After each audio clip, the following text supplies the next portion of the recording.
Now we're here with the Jeff Minter story on Llamasoft.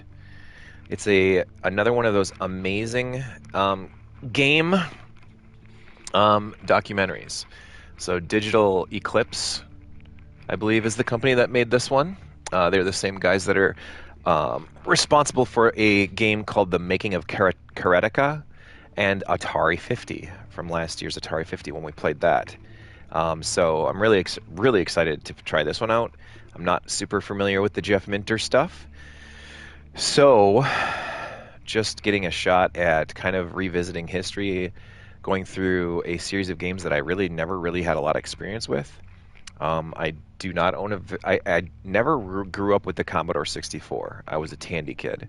So just that alone right there, I guess, kind of tells you what kind of games I did not have exposure to versus games that I did. So I think most of my, what was it, Tom Dunk, or I don't know, I can't remember the names of the developers from the Tandy side of things, but a lot of games back in these days was one developer, and they were just, having a good time, making games, making all sorts of really cool memories. So the idea behind these games, though, is it's like a documentary. We're going to watch the documentary. We're going to get to play the games that accompanied those specific era in the gaming history. This goes all the way back to the early 80s. So this is like 50-year-old stuff. Wait, not 50-year-olds. No, about 40-year-old stuff. Gosh, I'm not able to go back in time. 1979 was only 45 years ago, and I know that because that's how old I am. So these games are not 50 years old, but they're in their 40s. So, all right. Is everybody ready? The Jeff Minter story, Llamasoft. And we are clicking into it at the just about 20 minutes. Okay, 20 minutes in. Then I know exactly where to cut it when I cut it for the YouTube videos. All right, Llamasoft, the Jeff Minter story. So basically the idea of this is similar to Atari 50 or the Karetica, the making of Karetica. It's the style of game. It's a gameography or a discography.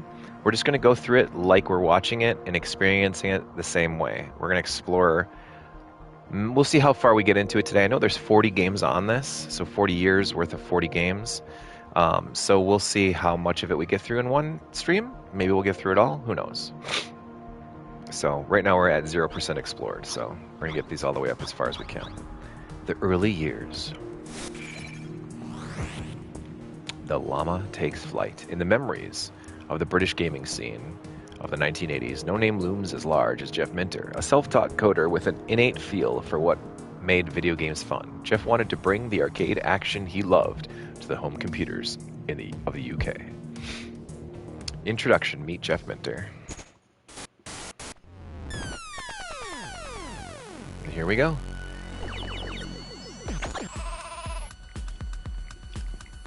I can't think of Jeff Minter without the word legend in my head. He's been around the industry for many years and still makes artful games that have influenced a great number of people. I always found Jeff and his games fascinating because, Jeff was so distinct and he's just so unlike anyone else. And he's one of the true originals, one of the true iconoclasts in gaming. There's no one else like him. If Jeff didn't exist, you'd have to invent him, right? Because someone has to be that guy. There aren't enough people like Jeff. He is in his things. What he makes is him. What makes Jeff stand out, and what for me was the whole point of the artistry when I was younger, was this notion that it's you in the thing. It is an extension of you. It is a part of you. It is part of your character, your personality. What he's making is stuff he makes out of love, and that's always been present in everything that he does. I think that's just one of the things that makes the games lovely, that makes the games are so integral to Jeff, and Jeff is so integral. She's a Twitch streamer named Trista Bytes. That's so weird. Jeff from the 80s. I think he was one of the main reasons I got a Commodore 64 after having a Spectrum. That's so weird. I think Sheep in Space and Revenge of the Mutant Camels. I thought, oh hello, this is interesting. It was this lifestyle, cultural choice that he'd made, which was so different to everyone else. Everyone else was just a company or a product, and Jeff was Jeff. He was in magazines talking about his life. He was talking about what interests him, what was different about the way he approached it. He was engaging with people directly, and Jeff was passionate about the art of making games, being himself, and if people like to pay him money to do that, fantastic. The way he dressed, he looked a bit rock starish and hippie-ish as well. He had long hair and a beard, and he dressed a bit like a hippie, I suppose, which I could relate to, because in the 70s I grew my hair long. Well, we weren't called... Well, we were known as hairies then. He always had those Peruvian jumpers and the animals and oh yeah, and the long hair and oh yeah, here he is. Here's the hippie. He had like an Afghan coat, well, sheepskin on the outside and the fluff down the front. Yeah. Oh yeah, I remember that. Flynn's Arcade. Very different from the other programmers that he met at those times. Very, very different. It's somewhere between being very rock star and not rock star at all. I can't quite decide because he will just dress how he likes and speak his mind, and he's very lovely and very open to speaking with everyone. And it is very interesting to see someone who's never really fallen into the trap of wanting to conform to what the industry thinks anyone should be. Jeff's always just made peace, I think, with living in the sideline. He's never given up on game design as a discipline, as a vocation. It's all very much work, but it is like, you know, this kind of peaceful kind of compromise between like, this is going to be the work, but I'm only going to agree to do this amount of work for something that I really love.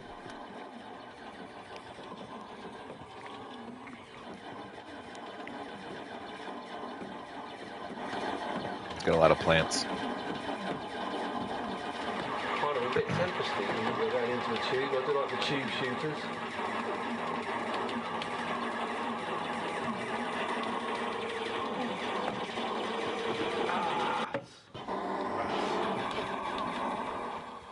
I've been lucky that I've, so far in my career, I've always managed to work on stuff that I want to do.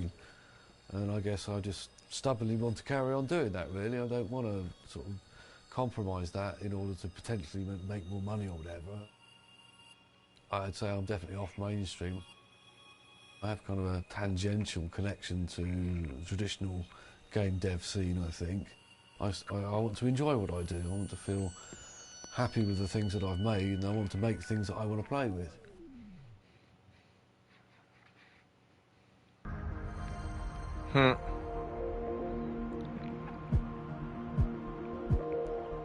A small English town about 90 minutes from London by car, Tedley is perhaps best known for its centuries-old traditions of making classic Besom-style brooms. In fact, Tadley brooms can be seen in several Harry Potter movies. It was the original home of Jeff Minter's company, Llamasoft.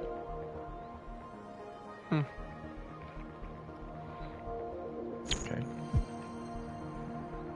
Atomic Weapons Research Establishments. The town of Tadley is also known for being situated on the border of the Atomic Weapons Research Establishment, a facility in which the United Kingdom designed and manufactured nuclear warheads. Tadley greatly expanded in the 1950s and 60s to provide housing for the AWRE employees, one of whom it was Patrick Minter, Jeff's father.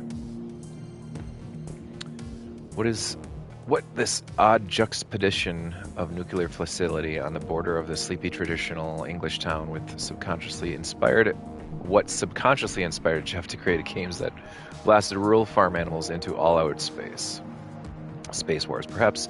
But a more concrete inspiration came from the fact that the children of AWRE employees would go behind the wire, entering the facility to play arcade games in its recreational society. Whoa. It was never entirely quiet in our town, even in the dead of night. Oh, it was never entirely quiet in our town, even in the dead of night. The AWRE emitted a steady background industrial rumble at all times, and you could lie in bed at night and listen to the ticking of the criticality alarms guarding the reactors. Whoa. The arcade games in the late 70s were catnip to young Jeff. Wherever he could get his hands on them, the AWRE, bars in bigger cities, traveling fairs, anywhere he'd be dropping in his spare change to play Breakout, Space Invaders, and whatever else was available. Interviews. There was nothing in my brain that connected video games and computers. Games were just black boxes that someone had built to do things they did by way of some kind of incomprehensible magic. And computers were things that sent you your gas bill. I guess that's true. Commodore the PET, the PET. Commodore released its first personal computer, the PET, in December of 1977, based on the MOS 6502 processor, the same one used in the Atari video computer system released that year. The PET was one of the first wave of PCs that began to introduce computers into the home. It had many cost-saving features, but was still quite expensive for most families at the time. Look at that. I love the documentary style of, well, you can like really look at this stuff. It's so amazing. Okay. Learning the basics. When Jeff was 16, he went to sixth form college, the UK's equivalent of the junior year of high school in the US. It was there he first came across a student playing a game on a Commodore PET. Who told him that he had typed the program using BASIC computer programming language. Jeff immediately borrowed a book on BASIC from the college library and began learning how he might create games on the school's PET. This is so fascinating because I myself was learning basic programming languages. I've actually coded a few little games in my day with my nephew Rob. The two of us made games from like, I'd say 85 to like 95, 96. I'm trying to think of when the last game I ever programmed on a basic computer using Tandy and Microsoft Basic. Interviews. My brother had a TI-59 programmable calculator that came with a booklet of example programs. I flipped through the calculator programs to find something that looked simple and sat down to write in Biro on a bit of paper. My first bit of proper code, porting a biorhythm program from a calculator language that I'd never used to a computer language that I'd never used. Jeff's school notebook. A look into Jeff's notebook from sixth form college. Wow. Oh my god, hold on. Let me... How do I hide the captions? There we go. Sid Vicious. Pink Floyd. Whoa, yeah, that's programming. But this doesn't look like basic though. Basic is like 10. Clear screen. 20. Write. Read. Buy a transformer for Tandy. Tandy? Or is that Tadley? Name of the town he lives in. CLRA, CLRB, links, inks. Whoa.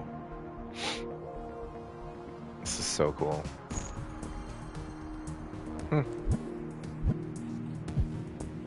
First Flight. The first game Jeff recalls creating on a PET was an outer space action game loosely and unofficially based on the Star Trek television series. Graphics were entirely shown with text characters, with the character's ship representing by a playing card club symbol and laser beams made up of lines and slashes.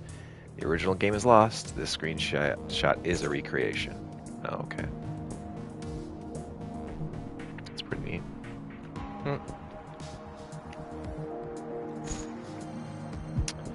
Deflex. As Jeff and his school friends learned more and more about how the Commodore PET worked, they created more complex games. One was called Deflex, in which the player had to control the path of a bouncing ball by placing paddles that would reflect it at a 90-degree angle. Jeff would remake Deflex many times, first as an early Llamasoft release, and eventually for iOS devices in 2011. The original PET version is lost. This screenshot is from a recreated version. Interesting. Wait a second. I had discovered the existence of screen RAM, and in doing so taken my first step towards real understanding of how the machine really worked, and away from limitations of BASIC. We were becoming machine specific. Jeff's magnum opus on the college's Commodore PET was Starfire, which was loosely based on the 1978 arcade cabinet of the same name by Exidy, which was itself loosely based on the space dogfight scenes in Star Wars. It mimicked the arcade game's first-person cockpit view, but still needed to use the PET's text characters for its graphics. Interviews. Simple though it was, Exidy's Starfire was one of the first ever games that I found to be truly immersive. Sitting in that cockpit with a large color screen filling my field of view, it felt for a while like looking out of a craft instead of merely remote piloting one from above, as was the norm in most other games. Oops. Starfire manual. Oh my god, that is so cool. Operations instructions for Starfire. Just look at that. Fucking handwritten. Oh my god, isn't that cool?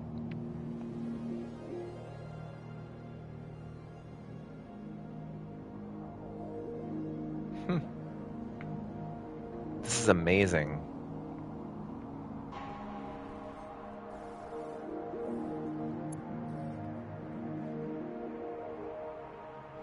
Game over occurs at fuel running out or on being blown up 3 times. If you beat the current high score, you will be asked to sign 3 initials. Huh. The scores for each of the 3 game lengths are displayed as follows. Wow. Starfire screen layout. I have hundreds of pictures like this of games that myself and my nephew would draw when I was kids growing up. This is so fascinating.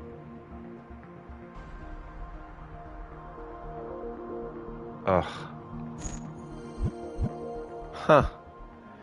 Sir Clive's computer. In the early 1980s, in early 1980, British inventor Clive Sinclair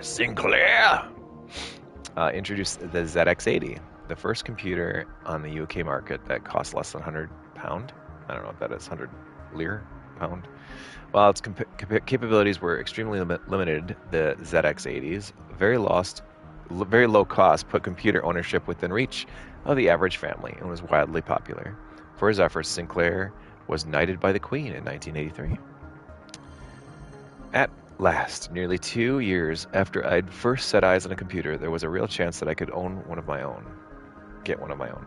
The idea of having your own machine that you could use exclusively and never have to worry about the next person shoving you off to claim their time slot was tremendously exciting. I don't think I'd keenly anticipated a purchase so much in my life. The ZX80. The limited nature of the ZX80 made it a difficult platform for game programming, but that didn't stop Jeff from continuing to learn the ins and outs of the system. Around this time, he started studying physics at the University of East Anglia, but was far more interested in the ZX80 and failed out of school after 1 year. Look at that thing. Oh my god. So this is the ZX80.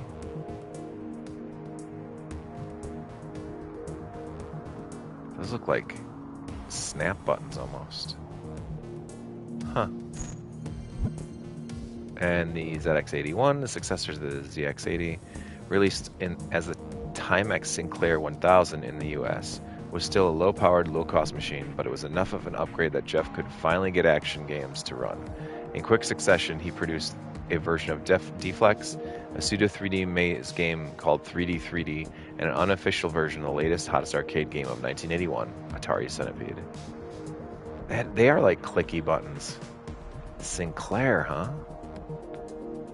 So the ZX Spectrum probably was like the successor to all of these. Yeah, they're like clicky snap buttons. How would you program on that?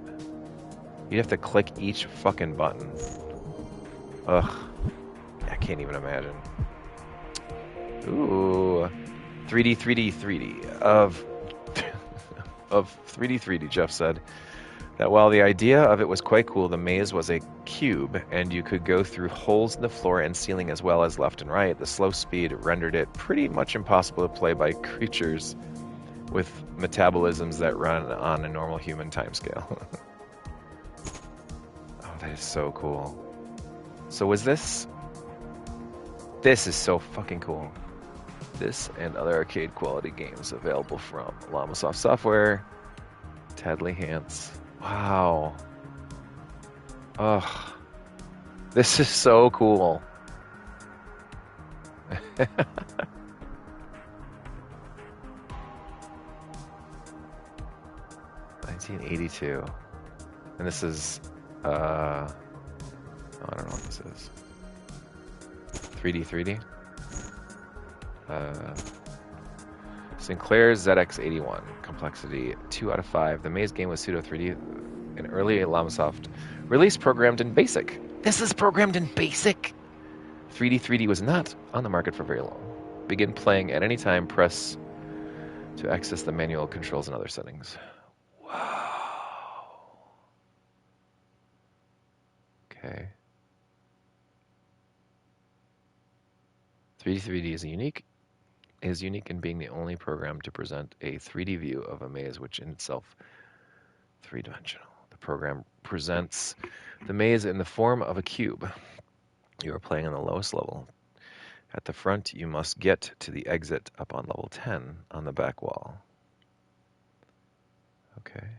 A score is generated by counting your steps and adding various penalties.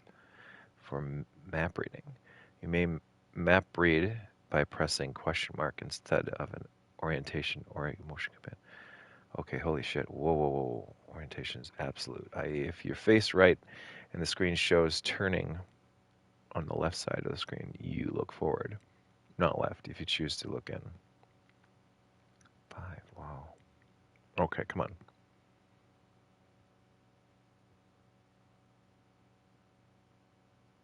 Okay.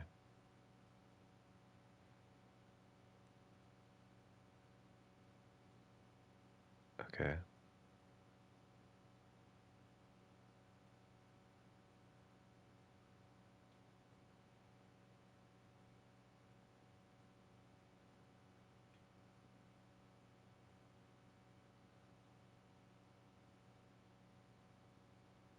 Am I lost?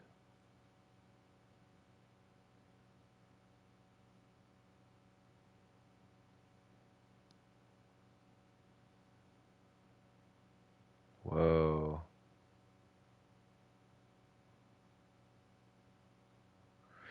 Now I'm back in that dead end again, okay.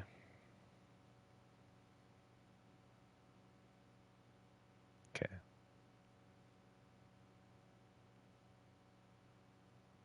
This is trippy, dude. So how do you go up?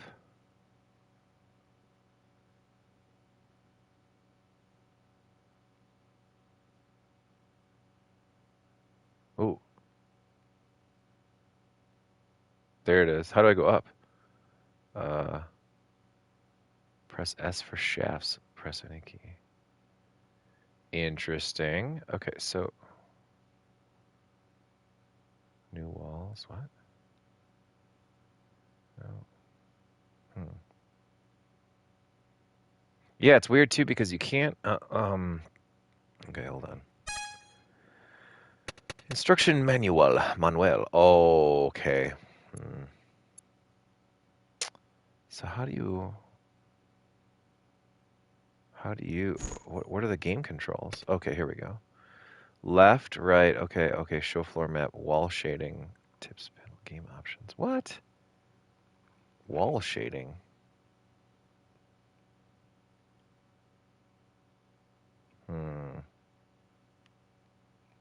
Oh, okay. Okay, I get it. Here we go. Cool, okay.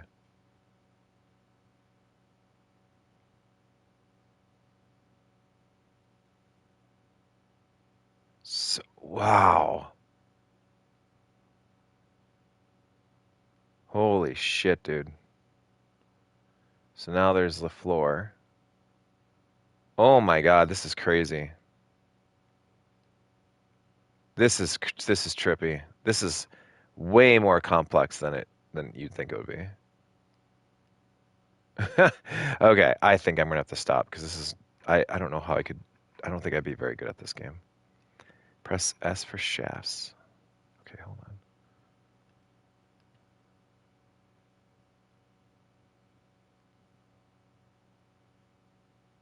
So it's a cube, which makes this even crazier.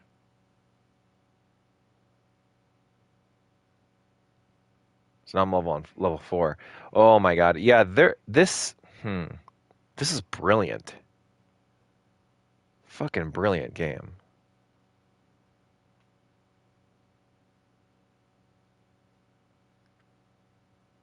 What? Okay. Okay. What? Oh god, am I stuck?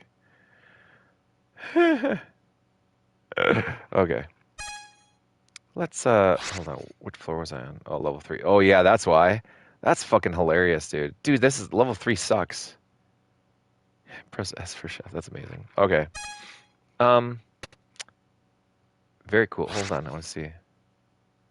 New walls. Walls? Okay, there we go. Yeah, it is like crazy how that works. Which okay, I'm on the 4th floor again. All right, let's go to another game. Yes, I'll quit. That was hardcore, dude.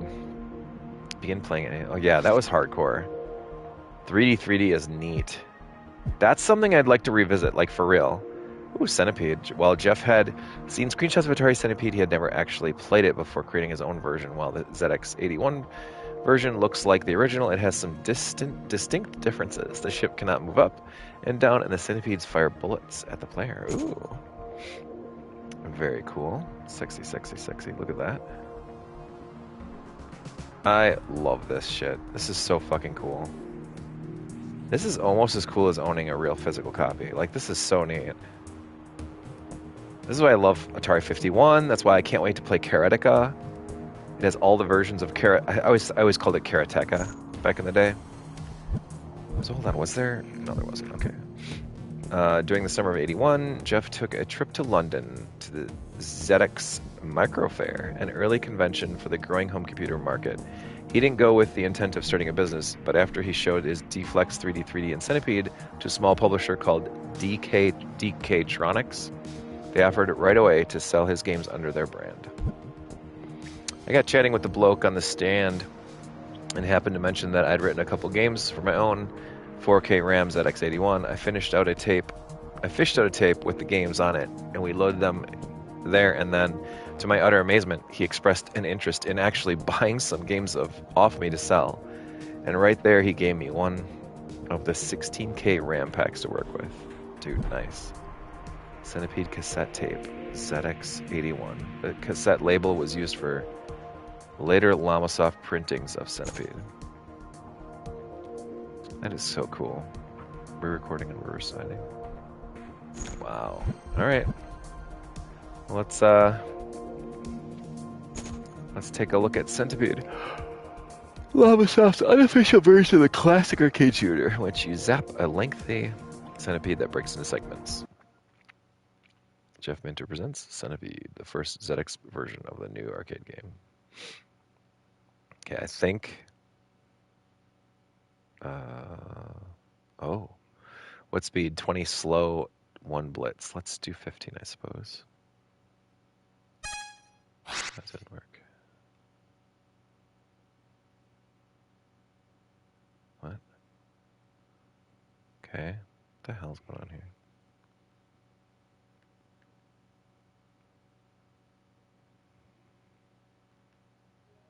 Nope, that didn't work. That definitely didn't win. Oh my god, what is happening here? Oh. Oh, how many bases a game? Sure. Prepare yourself. Huh.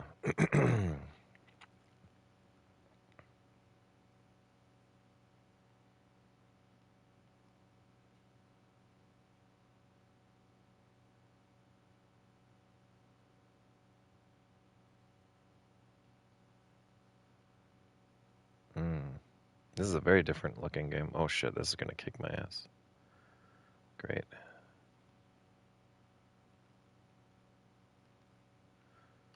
Ugh. What the hell? What the hell? You have 2 bases left. Your score so far, 60. Okay. Earthling, you dare to survive. Prepare for next wave. Daily factor. Okay. Okay.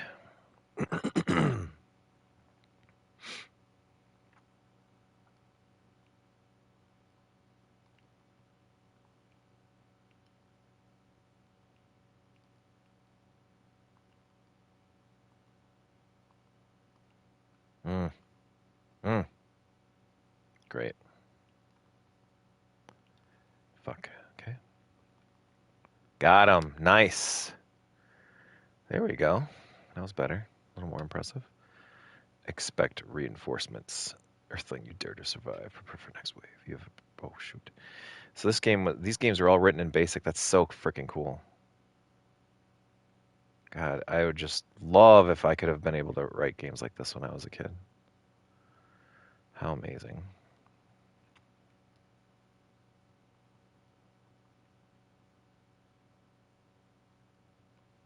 No. Fun. Oh no.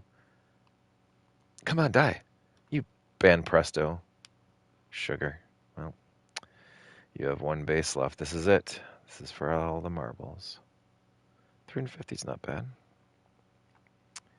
Daily factor. Delay factor now 13. Okay. Our troops are armed. I'm sure you are. I don't like your tone. Whoa, they're shooting back. Fudge. Oh god. Okay. That's sucky. Oh my Atlanta. Shiza. I'm not gonna be able to do this stage at all. This is fucking hard. This is fucking hard, man. Nope. Ain't gonna happen, bro. Dang it. So I had 2 left to kill. You are defeated. Dude, that was awesome.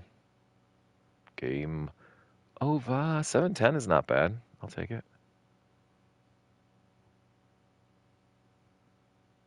J P going the other way. D feature hour.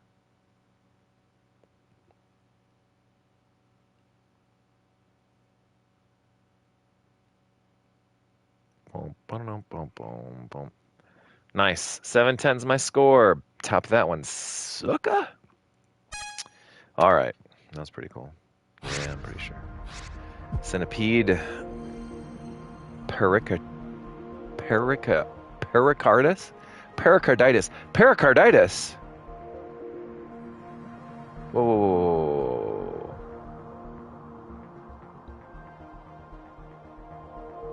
Holy fucking shit. Okay. In the fall of '81, Jeff resumed his university studies at Oxford Polytechnic with a plan to major in computer science, but his higher education career was waylaid again, this time permanently. When he collapsed one morning after commuting to school, he was diagnosed with pericarditis, the inflammation of the lining of the heart, and required a complete rest for several months. This is bizarre. I have something very much so in common with Jeff Minter. I had pericarditis in the year 1999, so we're talking 25 years ago. That's crazy. So what happened to me is I had super severe chest pain, and I was only 20 years old. This is before I had any kids. It was actually, matter of fact, it was like right around my birthday in 1999. And I was laying in bed, and all of a sudden I had super hardcore chest pain. And it would hurt. It hurt really bad to lay back. It hurt to do anything. But I went to the ER. They were like, oh my God, this is the youngest heart attack on record, blah, blah, blah. And the doctor was actually like geeking out. He was way too excited. He was like a kind of an asshole like that. He was like, this could go down in record books. I could be known as the doctor who discovered this. And I was like, hi, I'm dying here. Like, I feel like I'm dying. Anyway, so we got me to the hospital down the road, which is a little bit bigger, a little bit more advanced, and they had discovered that I had pericarditis. Basically, I had to take, it was like the influenza of the heart, is what he had told me, the inflammation of the lining of the heart. But basically, my heart and my the lining of the heart, like, freaking it swelled up in my chest. It swelled up and it was pushing against the cartilage on my breast and my breastplate, and my whole chest shot severe pain. Crazy pericarditis. I was like reading that. I'm like, what's pericarditis? That's funny. As in the nature of such things, it was a lot more scary when I didn't know what was happening than it was once the correct diagnosis was made. Exactly. Which isn't to say that it wasn't terrifying. At times, some nights, I'd get a panic on and be sure I was going to sniff it imminently, which I would usually assuage by doing some programming. Programming was an excellent way to take your mind off scary things. So I worked in a factory when I had pericarditis, and actually, in 1981 versus 1999, I guess science is a big difference there, because I was fine after about a week. I was in the hospital a couple nights, but the medicine they gave me like completely healed me up. I don't remember what exactly it was they gave me for it. I guess I should find that out, but yep, I felt better. Like, I felt better almost like 72 hours after it happened. Such a weird thing, though. But yeah, pericarditis. I never expected to see that in this documentary. That's freaking crazy. What's up, Mr. Pay the Toll? How you doing, my friend? Happy Tuesday night. We're just talking about pericarditis and how Jeff Minter and I both had it. It's crazy. The VIC-20. Although it was more expensive than the Sinclair computers, the Commodore VIC-20 was still a low-cost computer, but with fewer... dreaming about thruples. Ah, yes, you must be talking about the pictures that Jay and I took. But with fewer compromises. It had a full-size keyboard, color graphics, and sound. Its appealing features and low price made it the first home computer to sell over 1 million units, including the Minter family. Oh, gotcha. Look at that sexy beast. I love the zoom feature on this. It looks so slick. So the VIC-20 is a computer that actually our good friend Hank Cola had discovered in his attic. He got it to me. I got it to Alex at the Wisconsin Computer Club, and now it's fully a part of the fleet of classic computers in the WCC. So really excited that we were able to donate that to that. A couple of weeks after the incident and my diagnosis, my mom took me to Basingstoke to go shopping. Not that I could actually do any shopping. I just sat in the car too weak to even walk the streets of Basingstoke. She returned to car park with a V20 package, which I lovingly cradled on my knees all the way home. Oh. D-Flex 5. The reason for the V in the title may be lost to time at this point, but D-Flex V is a straightforward, simple version of the ball and paddles game for the VIC-20 platform. Well, holy shit. Check that shit out. D-Flex 5. So it's not D-Flex 5, it's D-Flex V, actually. Cool. Well, let's give it a shot, Robin. D-Flex is the dynamic game of skill. The aim is to demolish 15 targets in the least time. Deflect ball towards target using bats on keys N and M. Beware of the placing too many bats. The result is a time penalty. Press key to begin. Skill level 1 expert, 20 easy. Let's go up to 20. Moving targets? No. Okay. What the fuck do you do? Oh gosh. Oh, okay. Oh. Whoa. Oh no.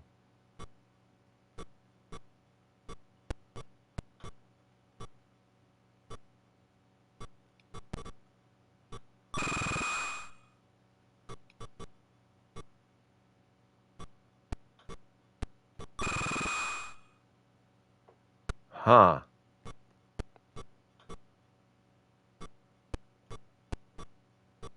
This is super freaking cool, though.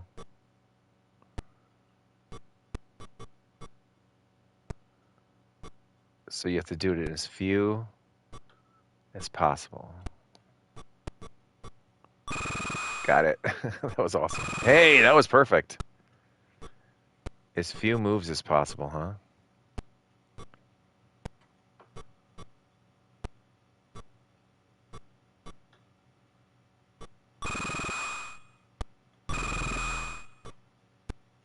Oh shoot, I gotta get it all the way up there.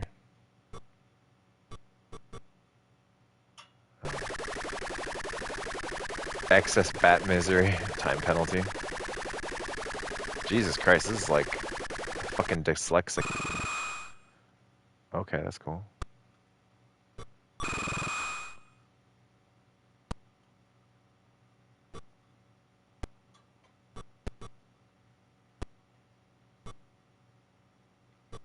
Ah, sugar.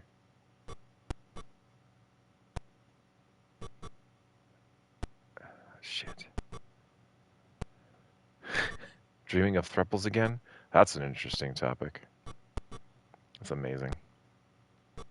There we go. So it takes away one? Interesting. This is an incredibly cool game. I'm not gonna lie, this is actually excellent. Uh-oh.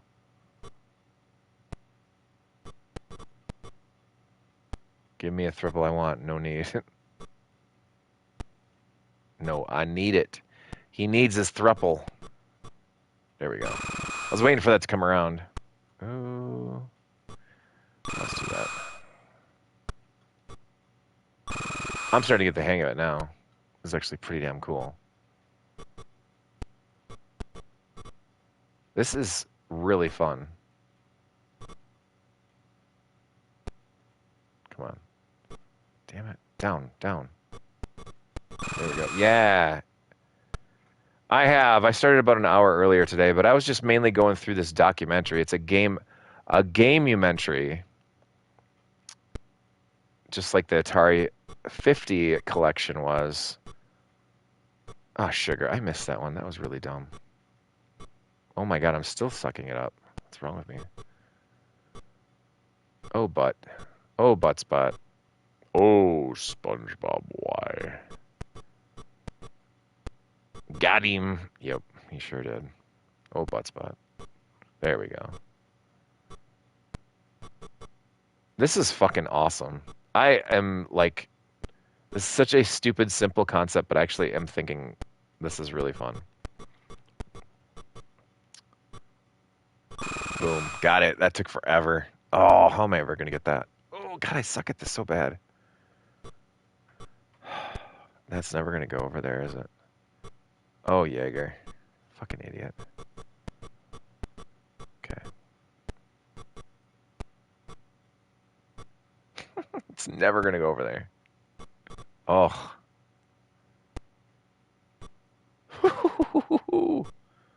Oh, gosh. I suck again. Okay, there we go. That was terrible. Your score is 5 minutes and 18 seconds. Enter name for score. Well, holy shit, I did it, huh? Oh, fuck, I'm an idiot. Press R to reset game. Huh. Alright, that was Deflex V. I like that one a lot, actually. That was a lot of fun. I'd play that again. That was a good one. I'd definitely play that one again. So we're going through this whole, it's through the history. We're up to 1982 now, I think. Yeah, or the Commodore VIC-20. Rocks, with a little else to do but rest and program. Jeff, so this is crazy, Stubby. We just learned that Jeff Minter actually got pericarditis. See this right here? I had pericarditis in 1999, when about a month before Austin was born. In the fall of '81, Jeff resumed his university studies, but he collapsed one morning after commuting to school. He was diagnosed with pericarditis. I had that same thing. I had pericarditis in 1999. However, I was only in the hospital for a couple of days, and was actually feeling better about a week later. With little else to do but rest and program, Jeff dove into the VIC-20, rapidly creating a few games. Soon he created an original game called Rocks, in which a lunar lander on the moon's surface had to shoot down incoming meteors. It proved to be quite fun, and Jeff and his father Patrick both played it a great deal that Christmas. That's really cool. Notable and quotables. Christmas was rather a subdued affair that year, though. I recall that Jeff was able to play rocks, lying prone using the living room telly as a display. Patrick Minter, Jeff's father. An auspicious day. My diary for 21st March 1982 contains the one word llamas, from which I deduce that this day was the day that Llamasoft was formed. Patrick Minter. Llamasoft, following a chance meeting with another resident of Tadley who was looking to get into burgeoning computer games business, Jeff decided to have a go at selling his games through his own company rather than creating them as works for hire. It was after having paid £7 for a version of Asteroids so mind-numbingly, gut-wrenchingly, and unremittingly awful as to beggar belief that I started thinking to myself, bloody hell, even I could do better than that, and wondering if that was indeed what I should do. The Llamasoft logo, the original Llamasoft logo, drawn with a Commodore's VIC-20 graphic editor by Jeff. At first he drew the llama, then quickly came up with and added the name of the company. Llamasoft. That is freaking amazing. Early cover art, an example of the earliest Llamasoft game cover art, which took the form of a liner for a cassette tape case. Llamasoft VIC-20 software. That's amazing.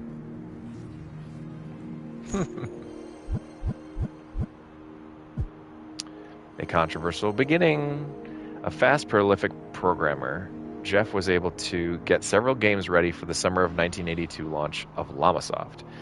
These included Rocks as well as VIC-20 versions of his 3D Maze game, but also a new game in which players dropped bombs from an aircraft onto a city. This is one of many clones of the Commodore game Blitz, which itself had been inspired by Atari's game Canyon Bomber. Falklands War. In April of '82, Britain and Argentina had gone to war over a dispute concerning the Falkland Islands in the South Pacific. I was not particularly fond of the mess that then Prime Minister Margaret Thatcher seemed to be getting us into, and I certainly didn't believe that it was worth anybody actually getting killed over on either side, Jeff recalled later. Buenos Aires. Feeling uneasy about war, Jeff turned his bomber game into an explicit and sardonic political statement, titling the game Buenos Aires. The buildings sported Argentinian flags, and the game played Rule Britannia when the player was victorious. I guess I thought that it might get us noticed in a tasteless kind of way, and indeed it did, Jeff recalls. Whoa. Oh boy. Oh, Bomber. Finding Llamasoft's humor to be in poor taste, many letters of complaint were written by those who had seen the game advertised in computer magazines or written about the Daily Telegraph newspaper following its debut at a Commodore show in June. Jeff quickly removed the real-life references and retitled the game. It has since been released as City Bomb, Bomber, and Blitzkrieg. Wow. That's fascinating. Bomber. City Bomb. Jeff Minter, 1982. Press 1 for info, else enter A. 1. Sure. This is definitely VIC-20 graphics, though. Finally, we're seeing some color. Oh, yeah. This is actually ZX Spectrum graphics.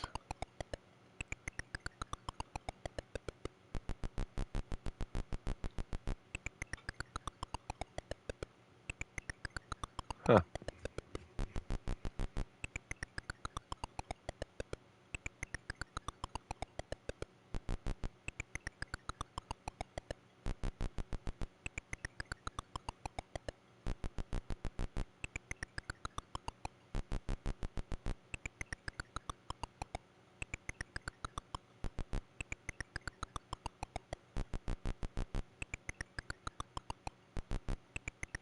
Shoot. Mm.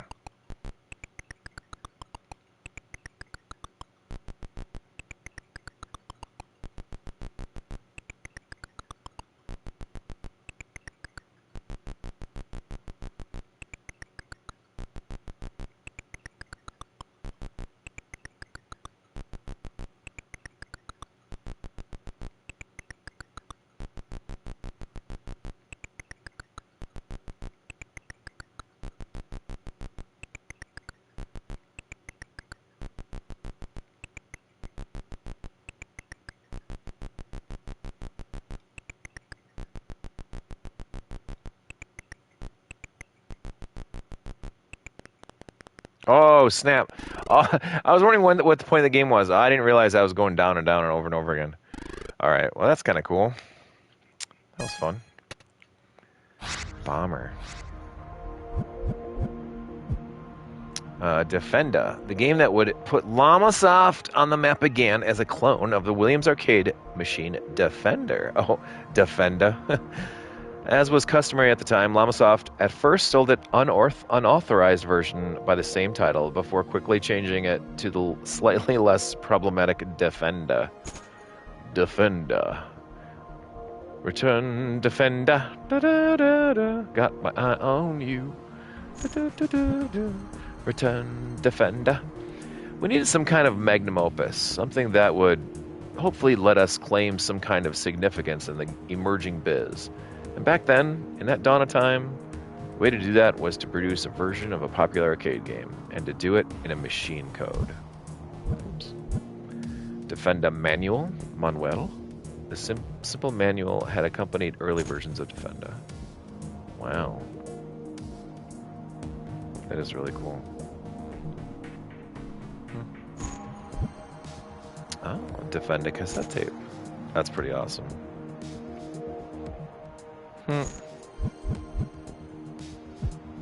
Llamasoft sells out. Llamasoft set up its first trade show booth at the Commodore Computer Show, held from June 3rd through the 5th in 1982 in Hammersmith, London. Handmade copies of Defenda on cassette tapes sold out on the first day of the show, and Jeff's parents ended up having to hastily produce more copies that weekend.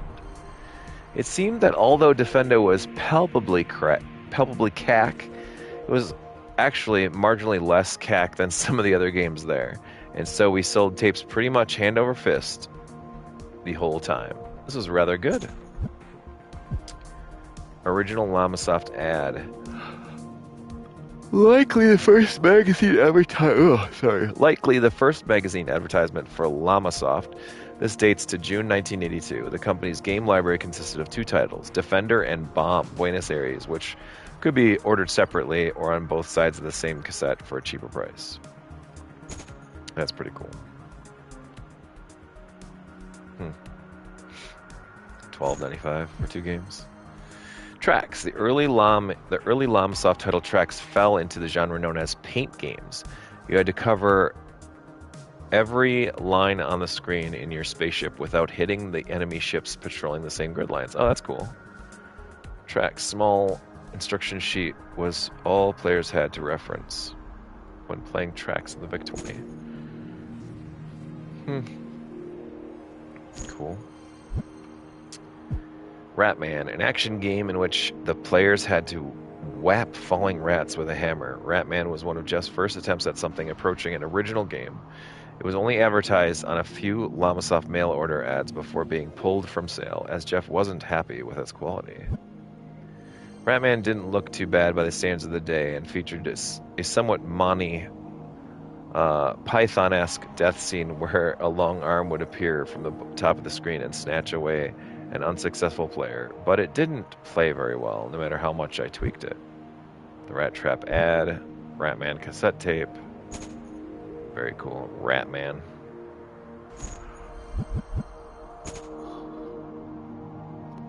Yeah, for it not being like a hit in his eyes, that's probably the best art that they did for any game, though, so far. Hi, sweetie, what's up?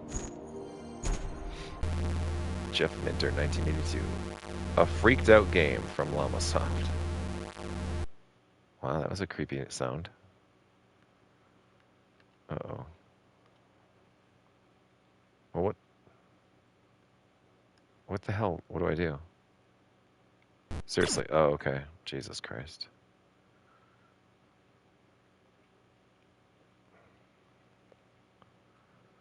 We are always our most harsh critic.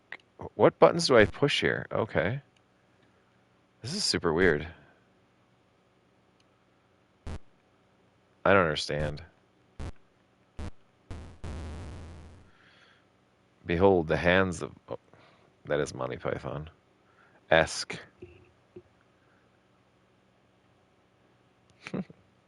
Okay, wait.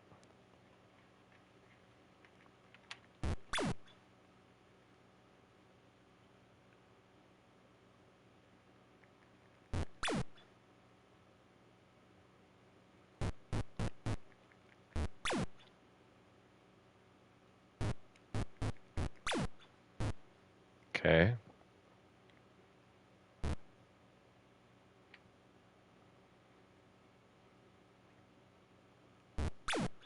I don't understand what the moving floor thing is all about, though, because...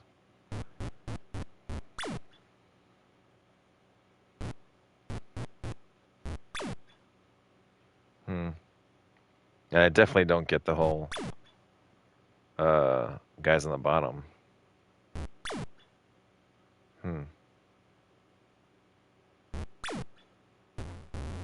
Ooh, oh, they can poke me. The hand of God. Okay, that's not great. Fine, Ratman's not that great.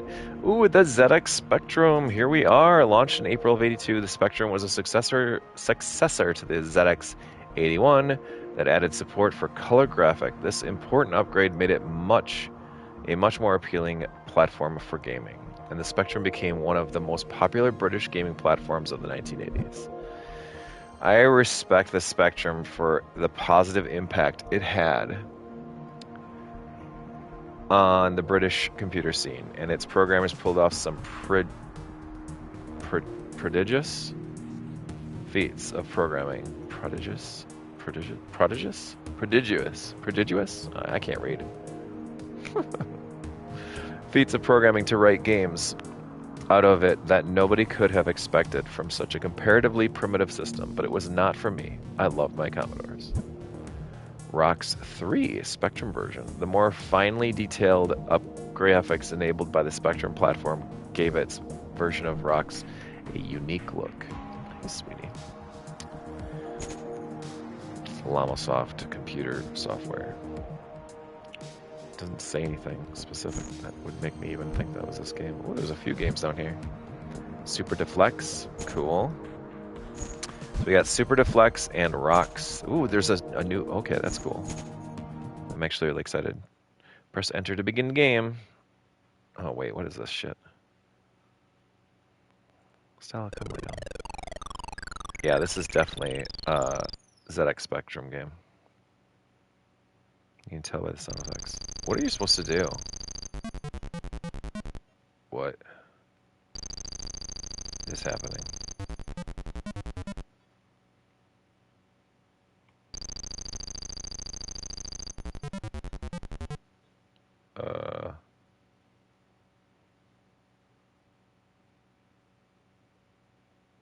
Okay.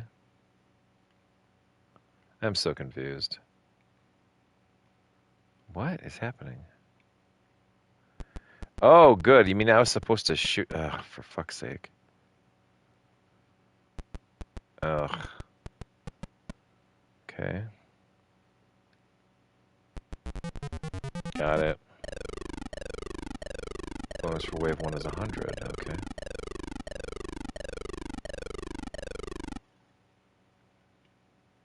Oopsie. Well, how am I supposed to fucking shoot over there? Oh.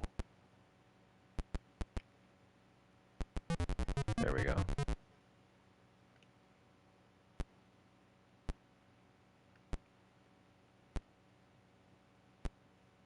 Oh, now I get it. Dang it.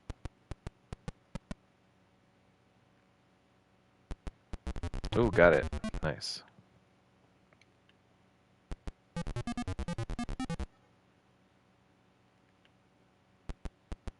Oh, what? How the hell did I miss that one? Oh, no. Oh, and if it gets through the bottom, then that's the end of it. Okay. Dollar General Missile Command.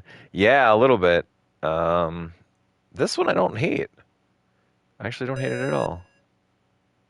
I think it's kind of fun. J P D Feature Hour. Alright, let me try this bastard again. I can do better than that. This isn't bad at all. Rocks 3. It's the ZX Spectrum version.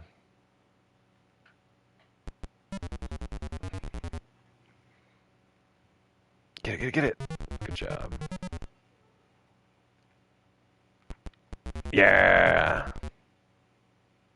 Well, it's the big show. No. Oh, fun. It's alright. I had to use my bomb. There's a panic button. That's pretty cool. Ah, fun.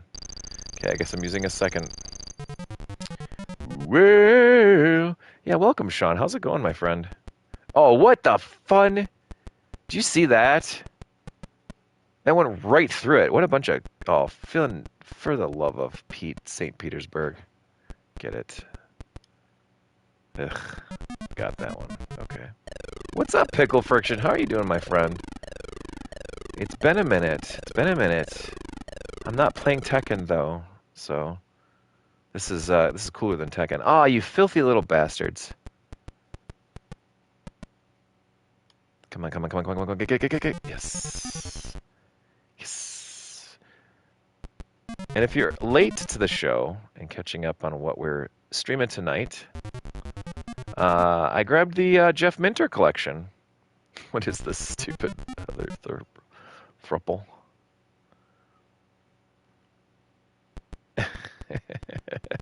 The Tekken hate. Hey, man. I just love to tease you. Oh, fuck. Okay, there we go. I used my other panic. Now I got no more panics left, though. Oh, what? Unbelievable. Alright, fine. Get. Ah, fuck. Okay, well, that's not good.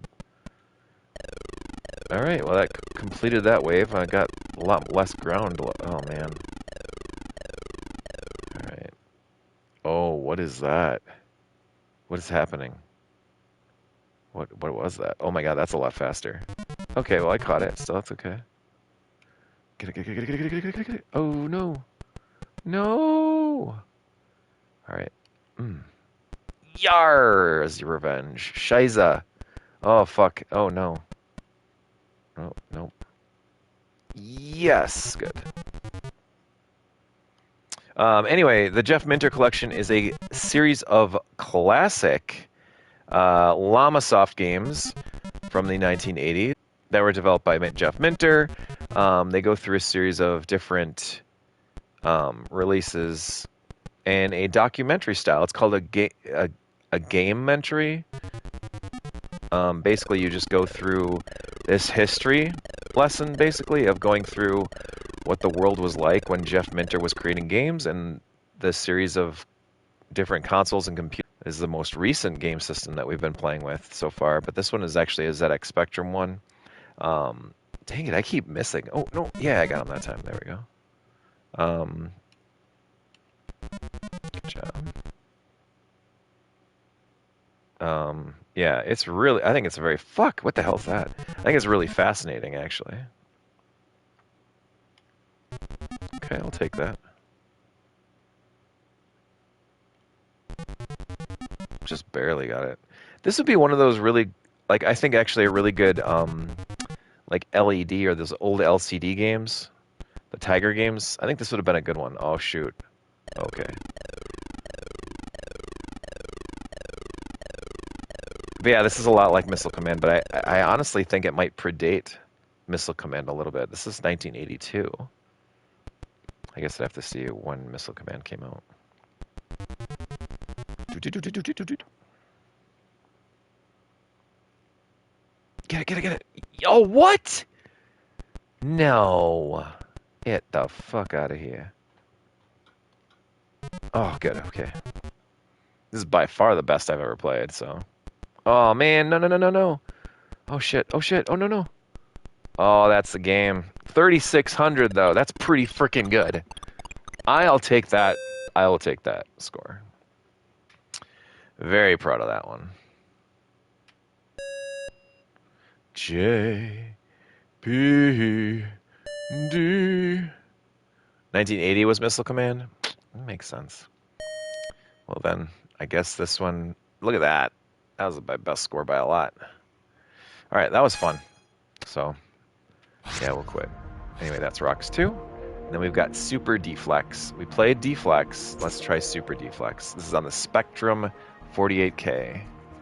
Well, exclusive to the Sinclair Spectrum. This updated version of Deflex added new features like a llama that walked across the screen to clear out paddles. Oh no. Oh no. Super Deflex. Press 1 for complete instructions or else press enter. Which level will you enter on? We'll just do 1. Okay, so... Okay.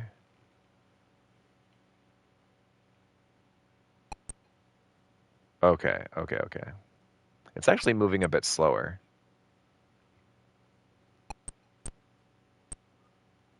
Interesting. Dollar General Breakout? No. So this one is basically like you just have to connect that little birdie to what it's the goal. So there, that's 1. So now we have to connect it to that 1 that's down there. This actually moves a lot slower than the original Deflex, so... Oh, man, I suck. Oh, I really suck. This is not good. This is not a good start. Okay, there we go. And can we get it to that 2? No, we cannot.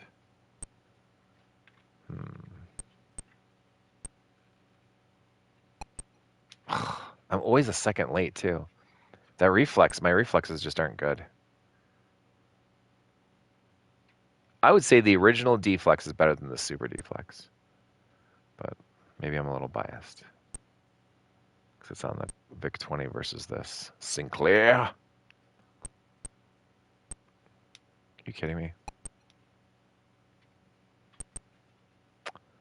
Jeez. Did nothing. Okay. So now, what is happening? Dude. Fuck this shit, man. Oh my god, it's definitely like, I don't know. It's weird. Okay, now it should be able to get to it eventually, at some point.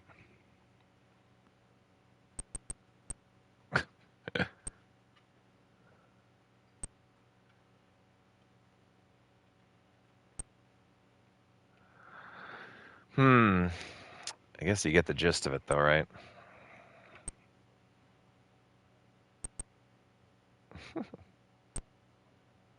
Oh, boy. When is it ever going to go back around? Oh, here we go. Here we go. Oh, you got to be fucking kidding me. I can't watch it go all the way around again. Okay. Oh, here it's coming. Here it's coming. Here it's coming. I can feel it. This is so intense. Oh, no. What the hell's going on here? Oh, God, no. Oh, wrong move. I just fucked it all up. Oh, sheesh. that absolutely did screw it. Oh no, here we go. There we go. Oh, okay. I think we can get it up to that 3. Right? Come on, guys. We can do this. Here we go. Here it comes. Here it comes. Big money. Yes. Okay. Oh, let's see. Can we get it over to that 4? Yes, we can. Look at me. I'm skilled. Oh, we can even got it over that 5 now. I think we can do it. I think we can do it. It's coming. Oh, I'm so excited. Good job. Hey, I think... Oh, it's going to take us a minute to get over there. Maybe not too long, actually. Oh, that's not good. Oh, hold on. Oh, here we go. There we go. Oh. Oh, okay. I think we got this. No, we don't. Oh boy, where are we going? Get back here, birdie. Get back here, birdie. Come on, big money. Okay, where are you going, little birdie? Come on, man. Don't play me like this. You gotta go over there and then bounce off that. God, this is... Yes. I think we can get up there. I think. Yeah, it'll go up and then maybe bounce around. Oh no. Oh no. Oh no. Oh fuck. Oh, I almost just hit the button. That would have been awful. There we go. It did nothing. Oh shoot. Oh fuck.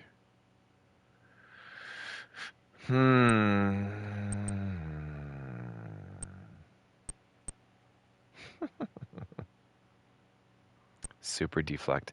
I do think this would be a game back in the day that I would have enjoyed. And just the fact that this is built in like classic original Microsoft Basic is just fascinating. Oh, for fuck's sake. Okay, whatever. Oh, I actually think it'll go into that. Nice. There, we beat a stage. Well done, level completed. Your score so far is 500. Bigger scoring on higher levels. Prepare for the devilish new level 2. Alright. Yeah, we're... Super Deflex is okay. I actually like the original Deflex better. Independence Day. While Llamasoft was beginning to pick up in sales and recognition, Jeff's relationship with his business partners had soured. He was only entitled to 30% of the earnings of his games. With the backing of his parents, Hazel and Patrick, Jeff was able to break from the partnership going forward independently while retaining the Llamasoft name. Oh. I don't know if you guys can see that notification I just got. No, you can't. Super weird. For some reason, Karetica is not downloading. It won't. I don't know. Whatever. Andy's Attack. Defenda was selling well, and an American game publisher called Hessware wanted to release it, retitling it as Aggressor. Jeff took his opportunity to switch things around for the UK market as well, replacing the human characters with llamas and retitling the game Andy's Attack. This was the first chance the US market or US audience had gotten to know the name Jeff Minter. Andy's Attack. Cool.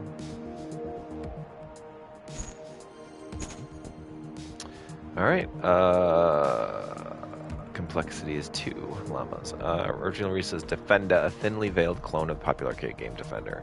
Revised Andy's Attack marked the beginning of Llamasoft series. Blah, blah, blah, blah. Okay. By Jeff Minter. Skill level 0. Let's go to 0. Press fire to begin.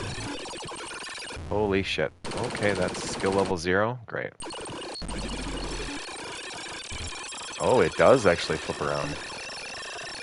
This is crazy. Okay.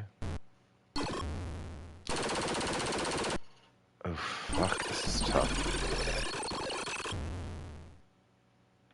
Whew. Okay. That was on 0?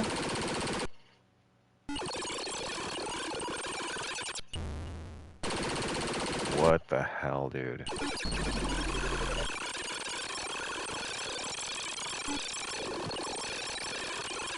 Oh my god.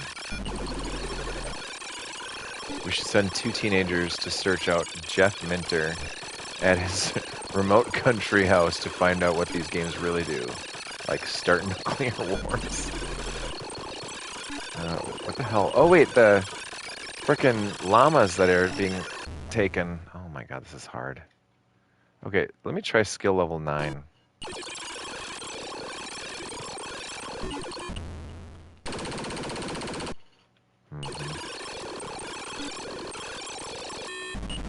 Whoa, whoa, whoa, whoa. Oh, this is way harder. Okay. Alright, I'm good. I'm not a defender guy. I'm good. Llamasoft, the early days. Llamasoft evolved alongside the personal computer in Britain. Jeff recounts the earliest days of the company, from getting his first ZX80 to the early success of Andy's attack. I think Dollar General Defender is where epilepsy comes from. Spectacular. Llamasoft, the early days.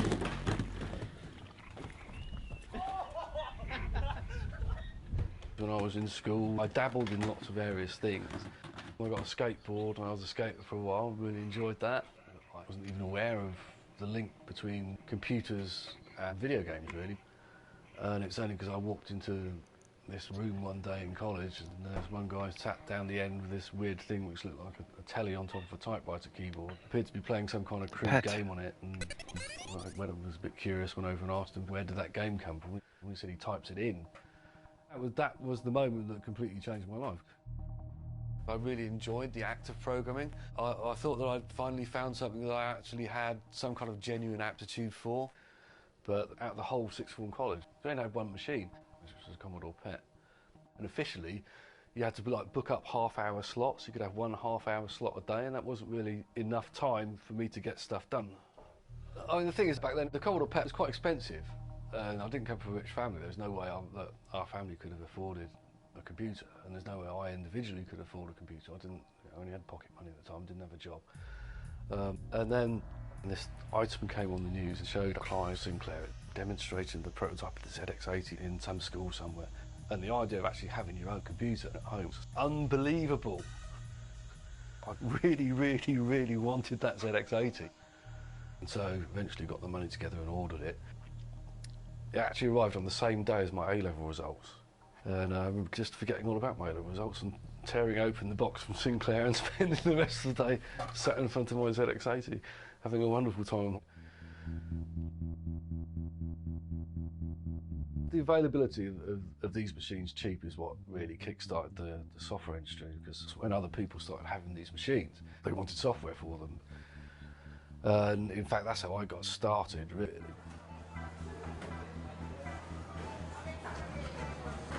I went up to a ZX Micro Fair. I had some tapes with some more simple games I'd done on them.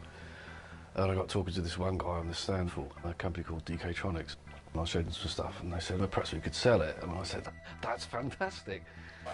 And so I ended up doing some ZX81 programs for them. Nothing caught hold of me the way that programming did. I mean, it was just such a powerful thing.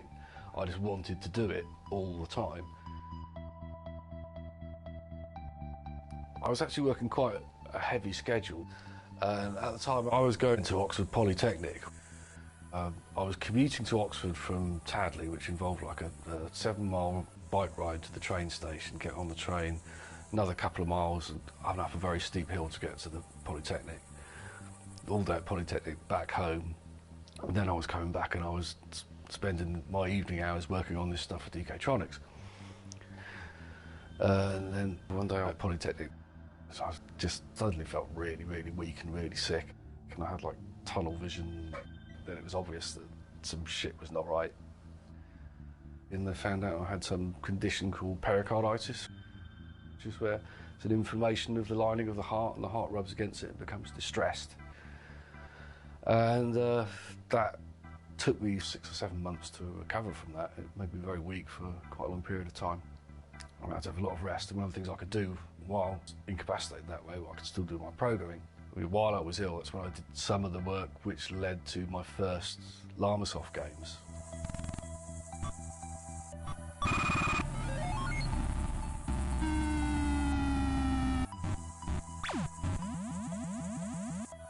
Llamasoft was formed originally as a partnership between me and these other guys. I've been hanging out with the son of a guy who owned the local video store in Tadley, and him and his dad, they said, why don't we form a company together and sell some of your games? You've been ill, you know, you've got to look after stuff. We'll look after all the business stuff. And we started doing stuff together. When we first started out, I was doing what everybody else was doing, just copying arcade games. On the VIC-20, I did this game called Defender with an A on the end, because that's how everybody used to avoid copyright back then, so they thought. And then Atari started throwing their weight around and threatening people. We thought we'd better at least make it so it doesn't say Defender anymore. So we changed the name of the game to Andy's Attack. Andy's as in the mountain range. Instead of rescuing humans, you rescued little llamas. It was a pretty crappy version. A chunky character-based scroll, and the ship was the size of a bus and handled about as well. These other guys who had a big deal of they wanted to have 70%. I naively thought, oh, well, maybe that's a good deal. I don't fucking know. And I mentioned this to my mum. My mum was like, absolutely no way was this going to happen. And she insisted on meeting up with the people, and it was like, it's going to be 50-50 or not at all. But it became apparent they weren't going to negotiate. They wanted to have 70%. So we ended up splitting, quite acrimoniously. And Llamasoft became basically our family business, with starting out with me and being my mum. My mum doing a lot of the admin sort of business side of things, and me just doing all the programming.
I have been talking to myself for who knows how long with the freaking microphone on mute. Boy, do I feel like an idiot.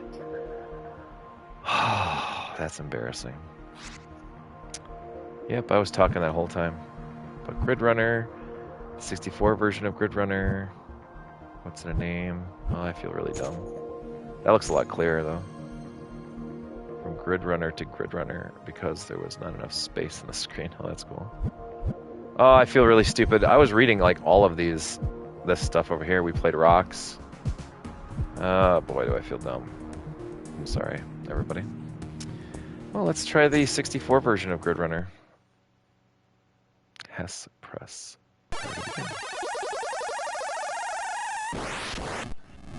Is this going to be like a little more reasonable? It actually does feel a little more reasonable.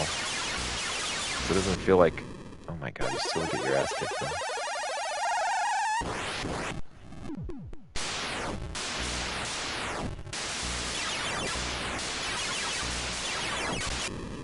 What is happening? I like the sound effects though. The sound effects feel very arcadey.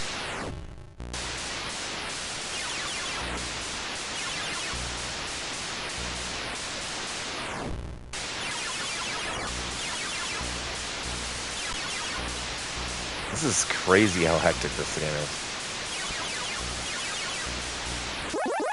There we go.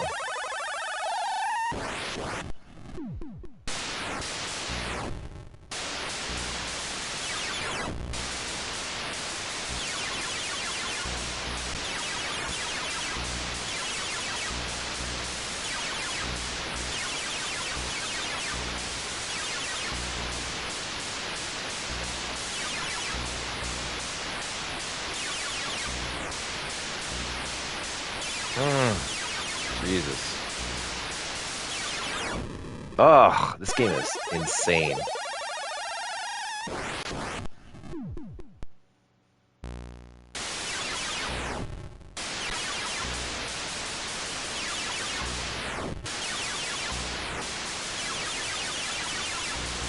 Yeah, that last video, I muted myself. God damn it, okay, fuck that. The Grid Runner's hardcore. I muted myself and then never unmuted myself, and so I was talking. Although Hessware was not particularly interested in Abductor or Tracks, the staff all loved Grid Runner and asked Jeff to quickly prepare a version of that Hessware could sell on a ROM cartridge in America.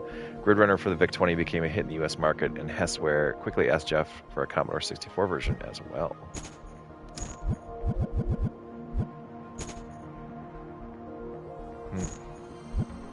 Grid Runner, the t-shirt. Jeff models a Grid Runner shirt whilst on holiday on the south of France. Nice. Oops, I didn't mean to do that. My bad. Okay. Grid Runner's evolutions.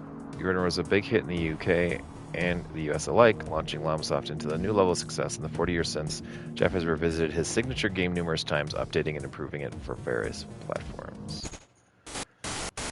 I'm not muting myself this time.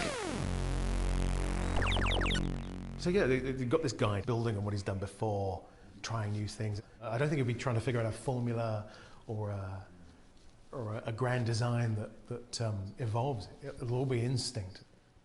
His gut will be telling him, I'm going to try this. And then there is that lovely, holy moment where it all joins together into one thing.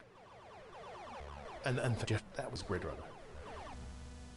It was sort of like Centipede. It was based off Centipede.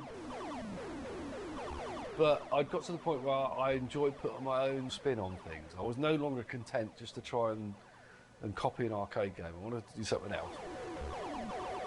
I like the idea that shooting things creates obstructions which then alter the path of things to come. And that does happen in Grid Runner to an extent. I'd put lasers and stuff in and made it much more of a space theme, a garden theme. And in Grid Runner, every time the laser pulses, all the obstacles on the field advance one level of evolution, and they've got a maximum of 6 they can go through, and then they turn into a bomb. Right. And fall down. It was a nice game. I thought it was quite nice. It took me a week start to finish. And we had a contract to sell the game in the US.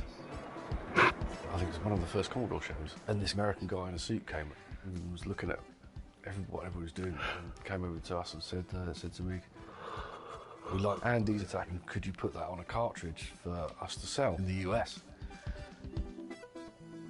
True to his word, he went back and I figured out how to put the game on a cartridge, and they started selling it. And it sold okay, but it got our foot in the door over there when they wanted more games. So I made Grid Runner, and I sent out a copy to the guy in the US. And here's what I've just done. I was woken up from sleep by the phone ringing, and I got up, and it was like 3:30 in the morning, something like that. I better go out and see what's what. The phone rings, and the guy goes, "That game's amazing, we've been playing it for like 8 hours, I can't believe how good it is." So you're probably going to make some decent money off this. I'm like, "Oh, okay. And I went back to bed and back to sleep, woke up in the morning, thought, is that just a dream I had last night about somebody ringing me up and saying I'm going to make some money? And thankfully I'd written down on the pad by the phone what had been said. So. And sure enough, they did a great job of selling that game. I think it got to #1 on at least one of the US software charts at some point, and made us a fair bit of money. I think that was the point where my parents realised that something was really up. Maybe this is going to work out quite well. We've done so many of them, really. We did Grid Runner on the 8-bits, that was more or less just plain Grid Runner we had on the VIC-20, except with different resolutions. Then I did Super Grid Runner on the ST and Amiga, that was controlled with a mouse, and you had like a detachable nose cone which you could place in one part of the screen, and then you could move to another side and they would both be firing, and you could use the right mouse button to retrieve it at any time, a bit like the nose cone in R-Type. Then we had Grid Runner on the Pocket PC. Yeah, the thing there was you had to rescue sheep that were coming down the screen, and if you got killed, then the pieces of your wreckage would start to fall down, but if you managed to guide them onto the back of a sheep, then you get a sheepy save and come back to life. And that actually came from a bug. That came from a bug where if you died, then it would act as if you'd picked up the sheep when you hit it. And I thought, it started happening quite a bit. I thought, that's actually quite a nice mechanic, so that when you die, you can retrieve yourself. Grid Runner Revolution. There's a lot more stuff going on in there. It's a much more advanced game in some ways. I ripped off sounds from just about all my favourite 1980s arcade games because I wanted it to sound like a 1980s arcade room. You know that feeling when you walk in and there's just all these sounds going off all around you? That's what I want to sound like playing Grid Runner, because it's supposed to be an evocation of an arcade game that never existed. It's done in the style of a Namco coin-op, so it needs that same kind of atmosphere around it.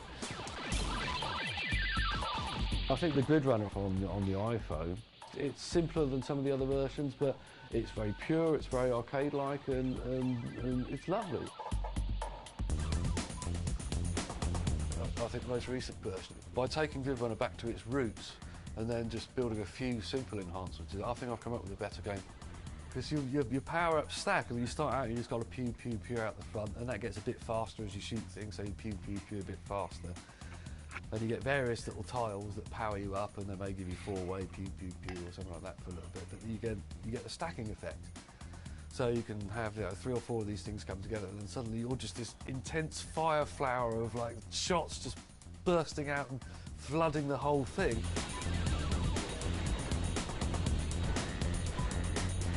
just feel like a god for a few seconds.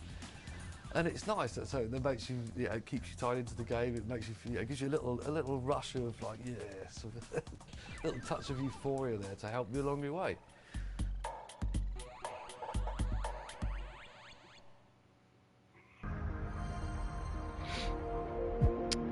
Headbangers Heaven, billed as a game for the heavy metal fiend. Headbangers Heaven was less about music and more about a guy named Chico who enjoyed being hit on the head with heavy metal hammers. The original VIC-20 version was released in 1982, and this Spectrum version followed in 83. Headbangers Heaven. That's cool. Okay, let's give this a shot.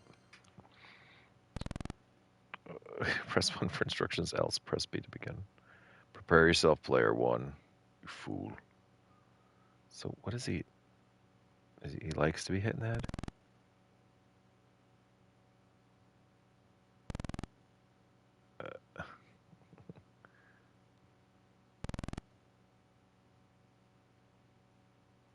Wait. Well, what happened? What? My skull hurts? Prepare yourself. So what are you supposed to do? Dodge them? I'm so confused.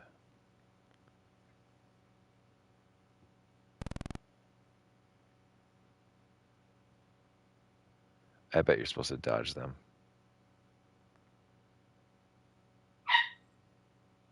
Oh, okay.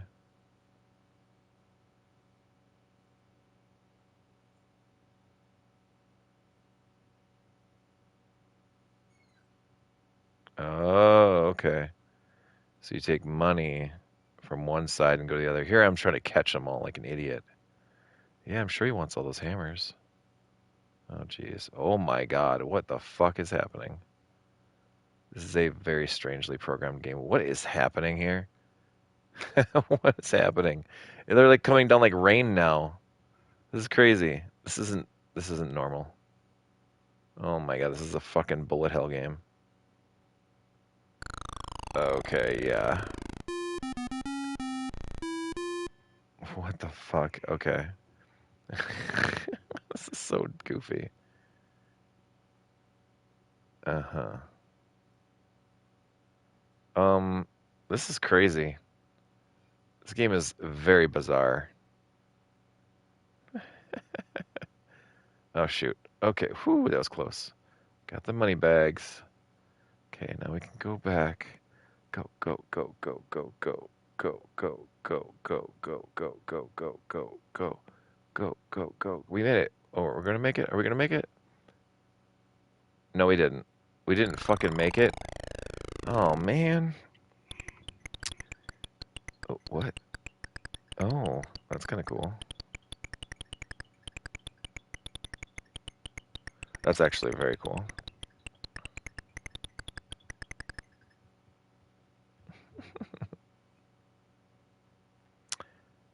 Okay.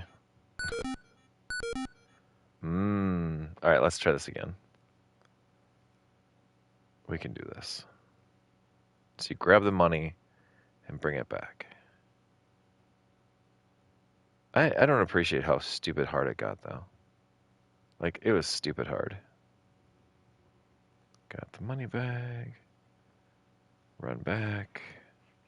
I think we can make it one fell swoop. Yes, yes, yes, yes, yes, yes, yes, we can.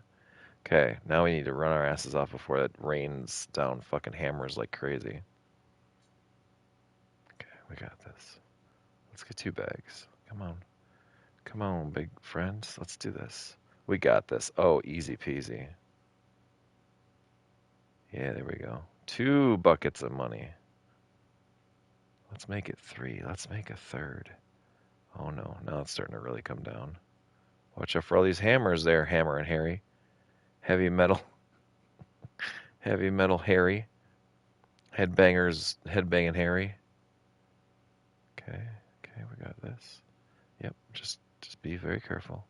Oh shit, now we gotta run. Run, run, run, run, run, run, run. Fuck. So... yeah, I get that. Yeah, I don't think we can make it now. Because... oh no, we can. Okay. It's just really coming down now.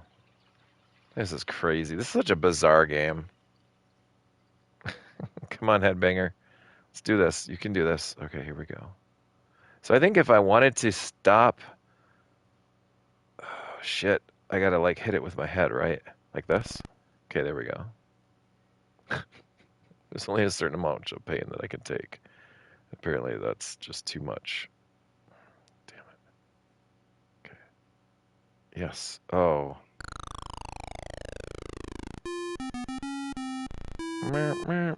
My skull hurts. Well, sorry, dude. Trying my best. So you have to hit it with your head, though, if you want to get hit. Otherwise, anywhere else in the body is a instant kill, but your head, you're good. Oh, fuck. Oh, God. Oh, God. Okay, that's cool. This is neat. This is fun. Is there any buttons? What a freaking weird game. Yeah. Okay. That's pretty goofy. It's very goofy. Attack of the Mutant Camels. Holy shit, we made it to 83. After reading a review of the Empire Strikes Back video game that describes AT-AT walkers as robot camels, Jeff decided to take that metaphor to its logical endpoint with Llamasoft's first proper Commodore 64 game, and the second to prominently feature large furry beasties. Players must dodge and take down a parade of giant, ever-marching alien camels. When I was considering what to do first on my new Commodore 64, images of giant camels came to mind. Giant laser-spitting camels, giant laser-spitting neutronium for my first C64 outing, with 90-foot-high, neutronium-shielded laser-spitting mutant camels of doom. Rather than use single sprites, I decided to use 4 of them all bolted together to make one huge camel sprite. It must be said that these large sprites severely overtap a pantomime mutant camel suit. Beasties, real and virtual.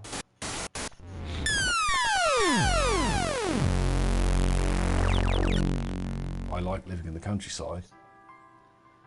I ended up buying this little house in Wales, in this beautiful little valley. I wanted to have a bit of space for beasties, really. Most spotty ears. You know, like to keep pet sheep. When you're getting stressed out in front of the machine and you're indoors all day, and it's so nice just to be able to like go out and take a stroll in the field. You can't really be stressed out around sheep. Morning, Jerry. Like Minter will like go off to, you know, feed the sheep in the morning and do a nice 10-minute long Twitter video of him just feeding crackers to his sheep. I'm sure you've seen Jeff's legendary sheep time videos that he does. You know, just let's go out and mooch with the sheep in the morning. Well, we can stream it from anywhere on the farm because we've got a Wi-Fi network all across the fields. And you know, it's the perfect Geek 7, isn't it? It's like, you know, I'm surrounded by green fields, but I've got Wi-Fi. What more do you need? Jeff's living this gentle, suburban, modest sort of lifestyle where like his greatest indulgence is like sheep or like llamas, having, you know, this handful of animal companions. Well, I got the llamas in 2001. I got a pair of llamas then, but one of them died last year. We found out at the time he was probably one of the oldest llamas in Britain.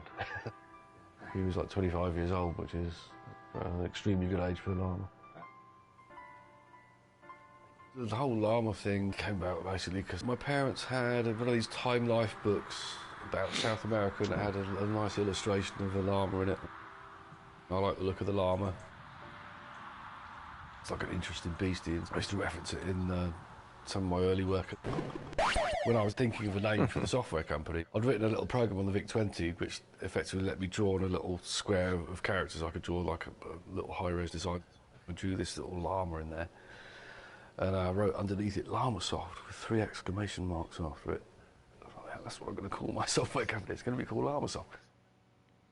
Jeff is extremely unique in what he's done from day one. Jeff, from the very beginning, I think, knew what great gameplay was. And he throws a bunch of beasties in there and put his own trademark on it. But I didn't really go into the games that much until Attack of the Mutant Camels. Again, it's based on somebody else's game. I'd been to Winchester. There was a little video game shop in there. I can't remember what my parents were doing down there, but while I was just hanging out in town while they were there, I went in the shop, thought I could play some of they had VCS Llamasoft. games. They had the Parker Brothers Empire Strikes Back game. How's it going, McClar? Hello, my friend. It's fairly crude, but they've got these big blocky walkers that walk along. And I played it. Didn't at that point think camels. The camels thing came when I saw a review of that game in computer video games, and they described these walkers as being I like made giant it. Busy mechanical night. I can camels. imagine, my friend. And I thought, Football as well, my brother. actually, you could do a game like that. Countdown to But why not MGC have them is be upon giant us. Mutant camels. Empire Strikes Back, mutant camels. God, I love Jeff in a Becker. camel pantomime costume, and the scrolling was very chunk, whereas I hadn't really worked out at that point how to do the fine scrolling on the Commodore 64.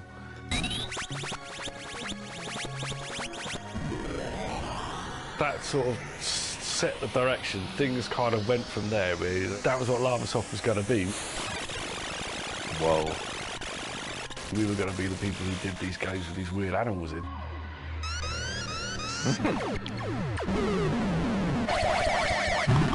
Well, my favorite Jeff Minter game is Revenge of the Mutant Camels. So I remember the first time I loaded it up, and I was like, "What the hell is this? Am I controlling a camel?" And the camel is shooting. I was expecting a ship or whatever, because back in those days, camel was not the protagonist of a game until Jeff came along. And I think that's really, really cool and makes him unique, and his game's unique as well. And it taught me that there is no limits when it comes to making games. You can do whatever you want. And Jeff showed me that. All right. Here's the beautiful Attack of the Mutant Camels case, in the back of the case. I was reading a couple of these earlier, but I don't feel like I'm going to get very far through this collection if I'm taking too much time. I love the way these look, though. This is so freaking cool. This is like almost as cool as owning a real official copy. All right, let's do this. AMC, Attack of the Mutant Camels.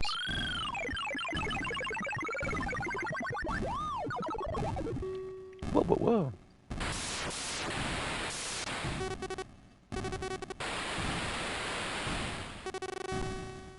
I just want to slow down a little bit.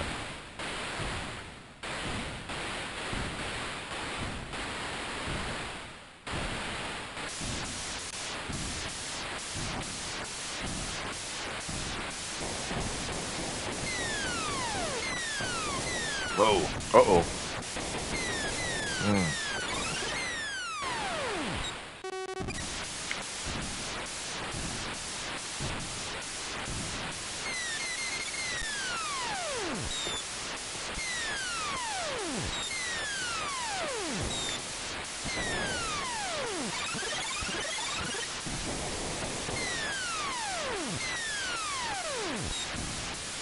Come on, big money. Come on, big money, no whammies. No, no, no, no. Fudge! Oh, lab, damn it. God damn it, dude.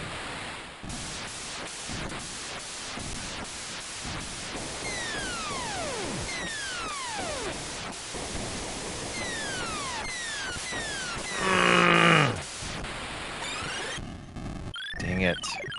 I'm not making it very far in this one. You know, I'm just as bad at this as I am at the Empire Strikes Back games, though. Did I kill one? Wait, why did I die? What the fuck is it? Fine. Okay. Laser 1.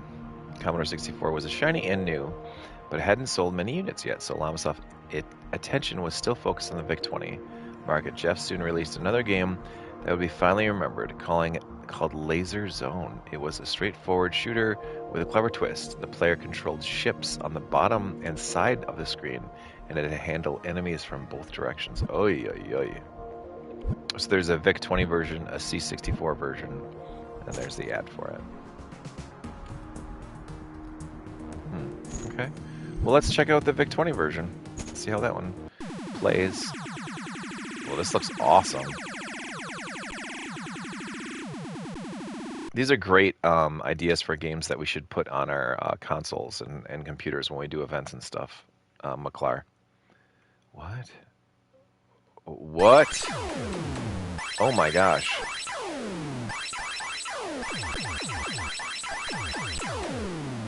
What? This is actually brilliant.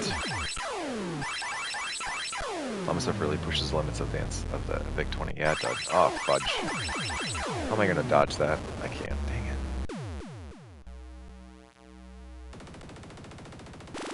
Yeah, it did. Okay.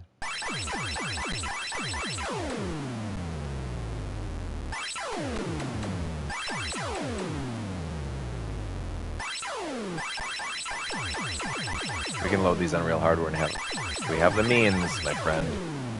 Yes, we do.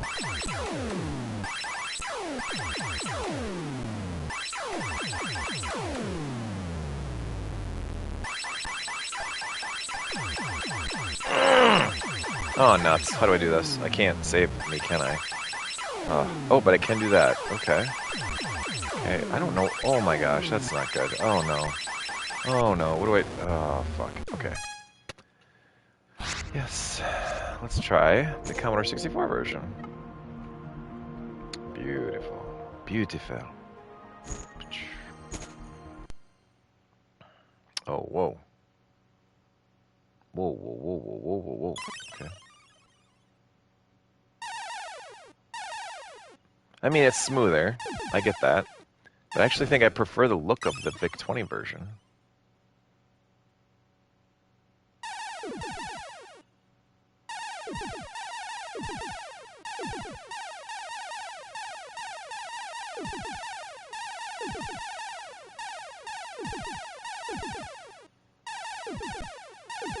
What's the timer?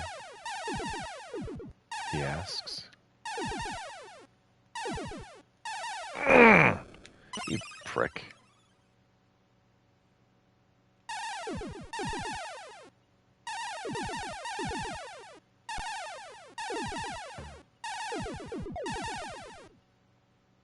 It's a very cool concept. It really is a cool concept.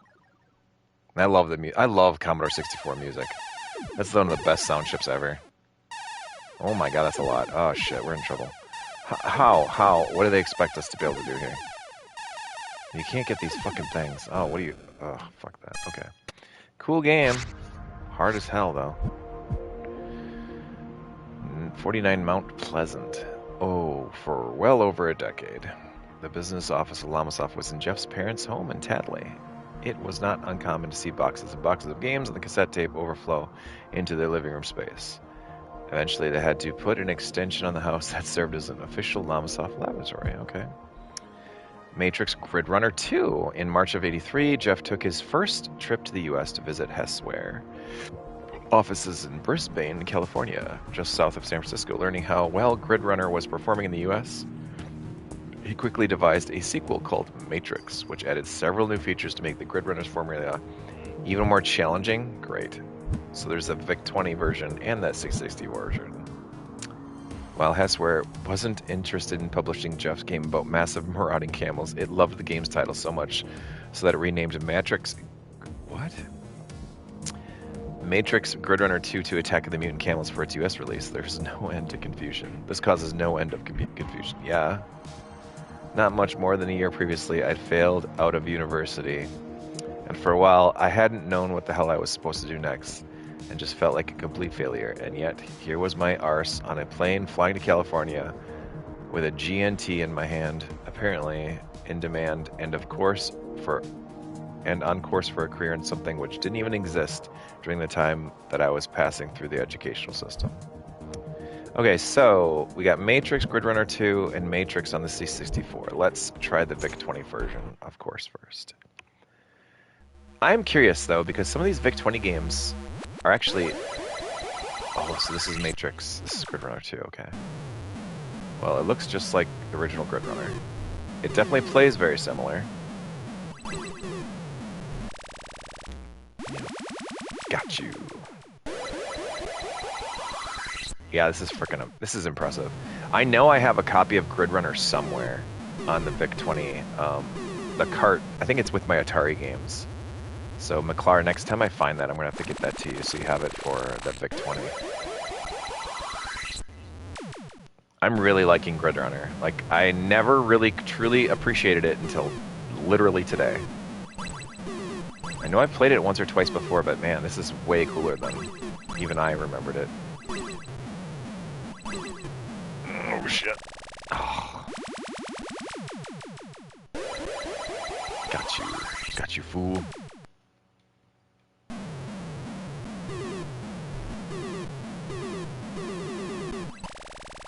You know, if the C64 version's harder than this, I don't want to play it. I have a strange feeling it's going to just be harder. Oh, you can move way up now. That's neat.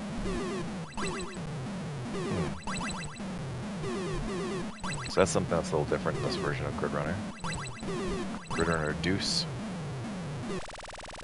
Yeah. Hard as hell, though. Okay. Let's try Grid Runner 2 on the Commodore 64. Oh, yeah. It looks pretty.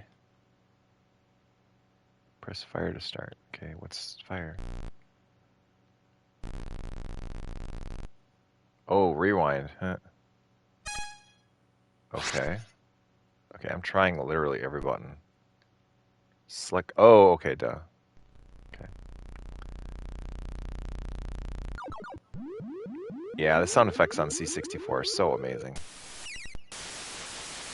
Yeah, it looks like it's just way faster and way harder.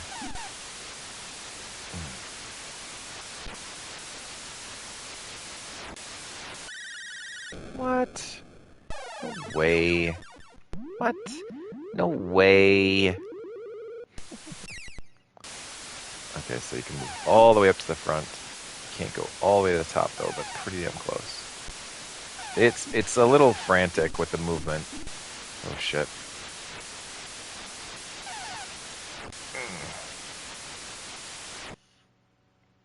Yeah, it's like really finicky with the movement. Oh, what am I supposed to do there? Okay.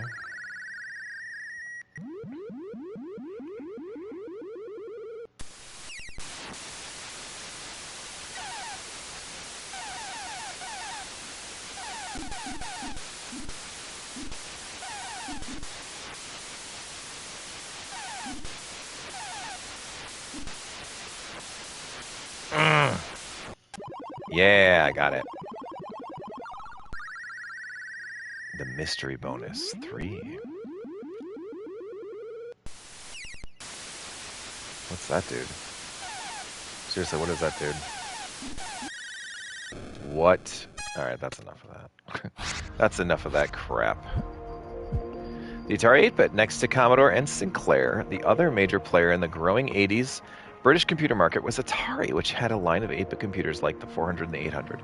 Jeff owned an Atari, but generally only used it to play the beloved space battle game Star Raiders. But once Grid Runner took off, he created an Atari version. Minter reviews. I don't think that I've ever been so blissfully happy with any other single bit of software in my entire life. Star Raiders is one of the best games ever made on any system anywhere, ever in the entire universe, forever and ever and ever. Amen. TurboFlex. Llamasoft's first Atari release was an exclusive continuation of the Deflex series, featuring a new twist, target moving around the screen rather than remaining stationary. Oh god, how fun would that be? TurboFlex. Grid Runner Atari 8-bit version. Oh. Okay. Let's do it. Grid Runner Area 1. Press fire to begin. This is Atari's computer version of Grid Runner. Regular old Grid Runner, too. Yeah, this looks about right. Wonder why we never got a grid runner on the Atari Lynx. I think that would have been a good one. Handhelds like this, this type of game would be great on a handheld, I think. Oh shit. Fuck. Yeah.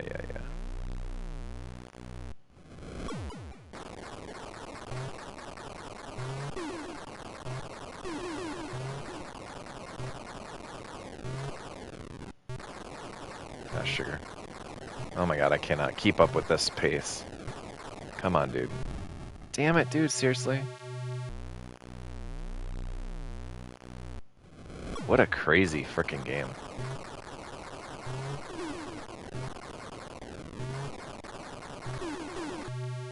There we go. Okay, we're knocking that one out of the park. Got a little bit better. What? Alright.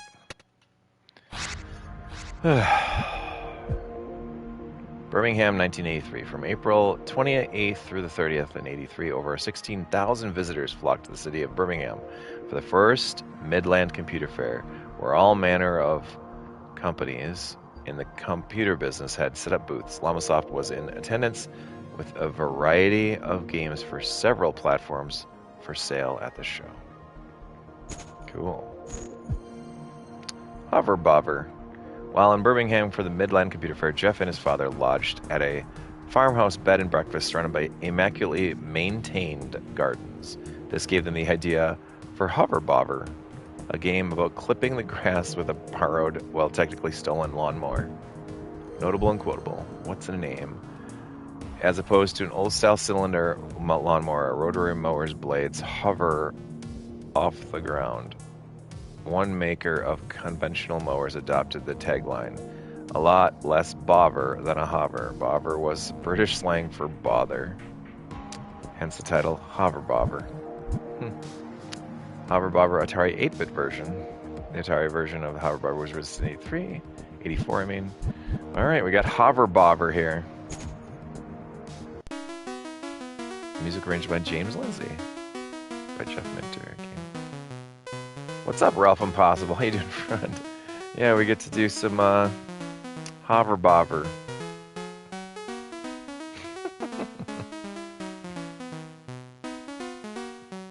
Use F1, 3, and 5 to set values. F7 to start. Okay.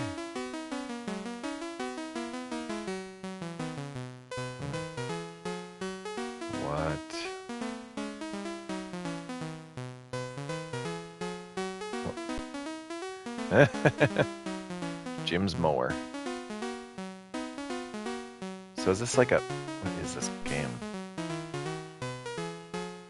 Oh, I gotta stay away from... Oh my god, that is really fast. What system is this? This is actually on the PS5. Oh no. Okay, I got caught. Get the fuck out of here. What am I supposed to do? Get off me.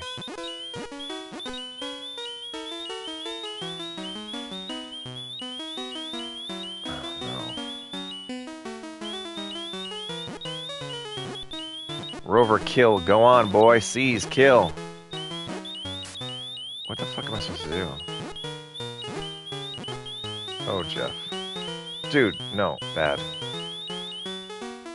He got his mower back.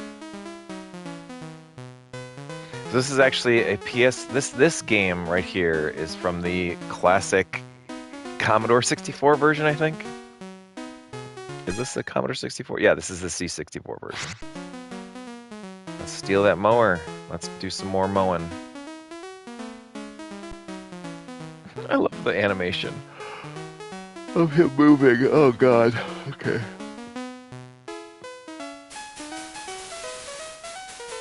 Uh-oh. You lunatic! Get off my flowers!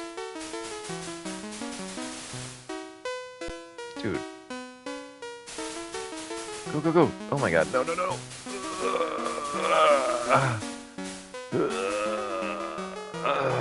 Yeah. Dang it, no, no! Oh, fuck! Yes, I'm faster than you pieces of shit! Oh, fuck, but not his dog. Damn it! guess I'll just go. Good old Elf. He's a decent chap. I guess I'll go steal his mower. Oh, Elf's mower? That's hilarious. So you just run around stealing people's mowers to try to mow your lawn? That's the point of this game. This is amazing. Okay, I'll just go this way now. Oh, man. Okay, there we go.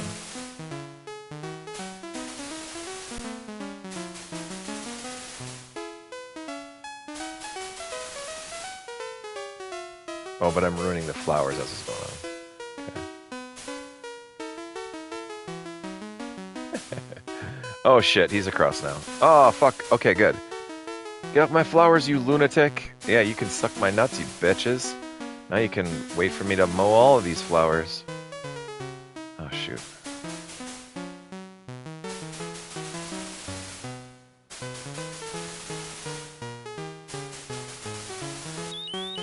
Oh, shit. Uh-oh, uh-oh, uh-oh, uh-oh. Well, good thing they're stuck behind that wall. Dude, that's killer. Oh, shit. No, no. Oh, you bastard. I have to wait for the mower overload to go away. Okay. Dude, get off my nuts, you fuckers. Oh, shit. No, no, no, no, no, no. Yeah, there we go. This is by far the best I've ever done. This game is actually hilariously fun. Just stay right there, guys. Dog tolerance. Get off my lawn, flowers, you lunatic. Yeah, I ain't doing shit. Oh, fuck. His damn dog.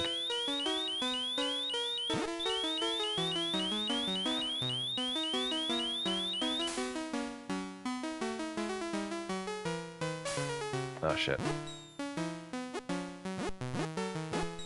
So I can sick the dogs on that guy? Get off my flowers, you lunatic. Okay, so the dog's mine, I think? I don't even know. Oh, sugar. Dog loyalty, I get it. Okay. When do I win? When I get all the flowers done?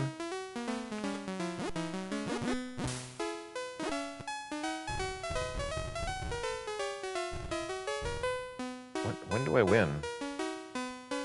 Go on, boy, seize, kill. Okay, there we go. Oh, I still got all this lawn to do.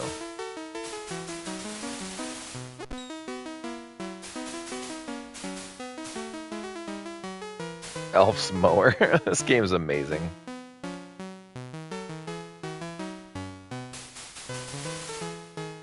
Shit. Shit. He just took his mower back. Dude, that was really good, though. I did really good that time. No. Alright. Anyway, yes, this is mower bobber. Oh, shit. On the Commodore 64.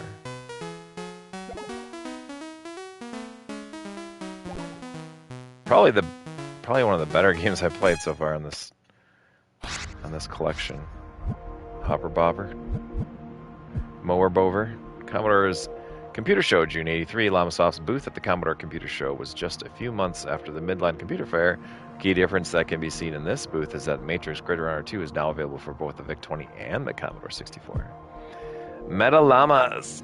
Property titled Meta Galactic Llamas Battle at the Edge of Time, possibly. Hold on a second. Why is this still like this? Why is that still like that?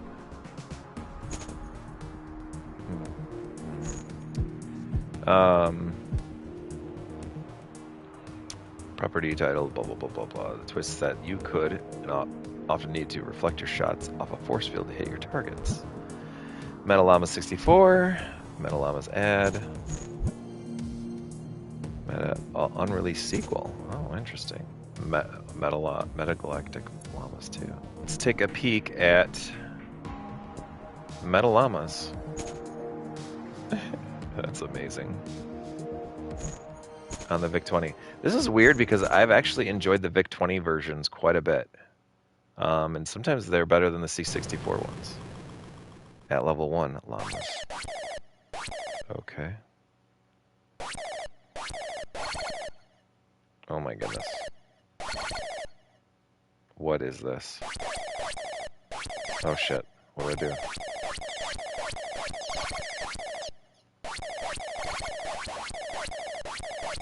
Shit.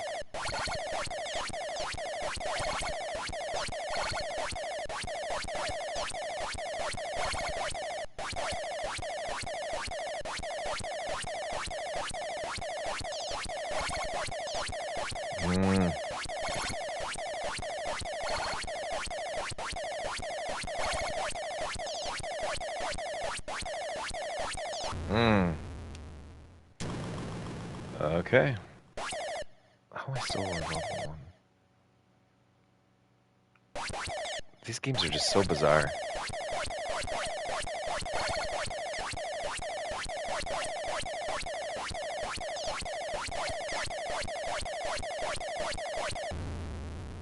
Alright.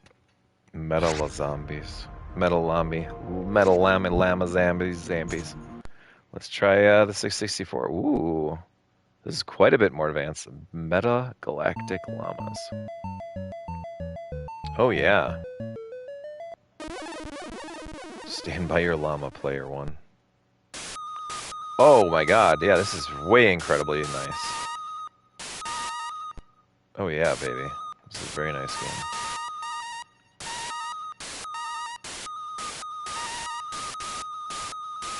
Heads and tails above the rest. What is that? Uh-oh. Oh. This is really, really impressive game. Musics are pleasant, the graphics are nice. Shit.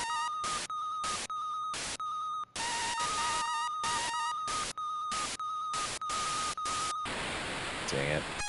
Well, Metagalactic Zombies.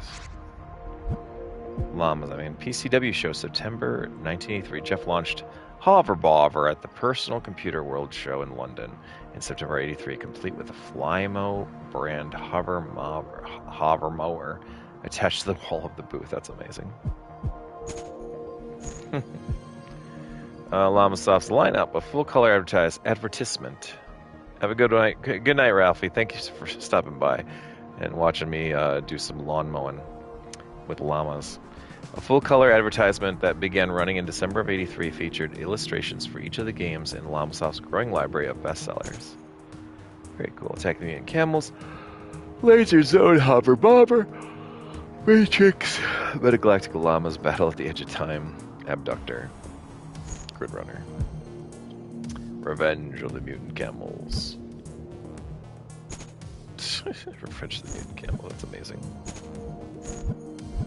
Okay. Commodore 64, Revenge of the Mutant Camels. Stand by your beast, player one. Here we go. What the fuck? So wait, what is happening here? Wow. So... Okay, there we go. 16 tons. This is amazing.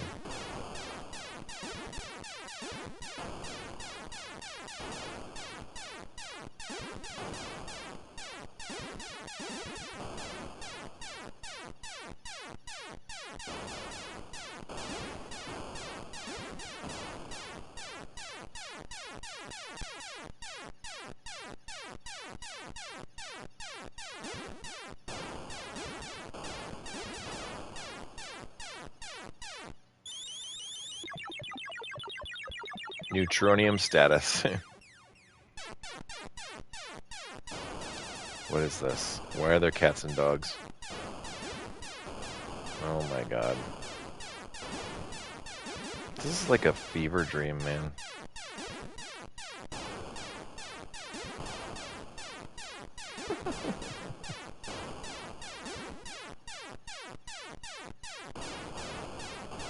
This is amazing.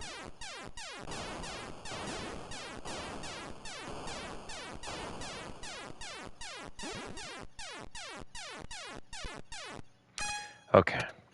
I think I get it. Revenge of the Mutant Camels. Computer Fair December of 83. The final Computer Fair of 83, held in Wembley, London. Llamasoft officially launched Revenge of the Mutant Camels. It held a high score competition at the show, and the winner received an amazing prize. They got to travel with Jeff at supersonic speeds in a Concorde jet to Egypt, where they rode camels around the pyramids. That's amazing. Hellgate, apparently feeling the laser zone with its enemies and guns on 2 axes was not complex enough. Jeff produced a follow-up of sorts called Hellgate, in which the player had to simultaneously control 4 ships on each border of the screen, dealing with enemies from all directions. What? Hellgate C64. Pop the code into C64. Read the Llamasoft advertisement. Why Jeff felt he could not charge full price for a simple conversion of a VIC-20 game. Oh, that's kind of cool. Hellgate advertisement. Text-based ad. Huh. Interesting. Well, let's check out the VIC-20 version first. Hellgate by Jeff Minter. I am very curious to see how this is going to play out. Prepare to die. Attack sequence 1. What the fuck? I actually died, didn't I? No way. Dude! Jeff, why this? Are you crazy? No.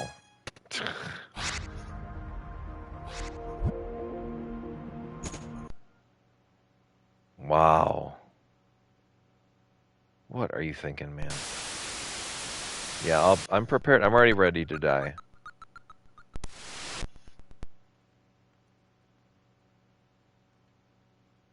Okay, at least I get a moment to... What?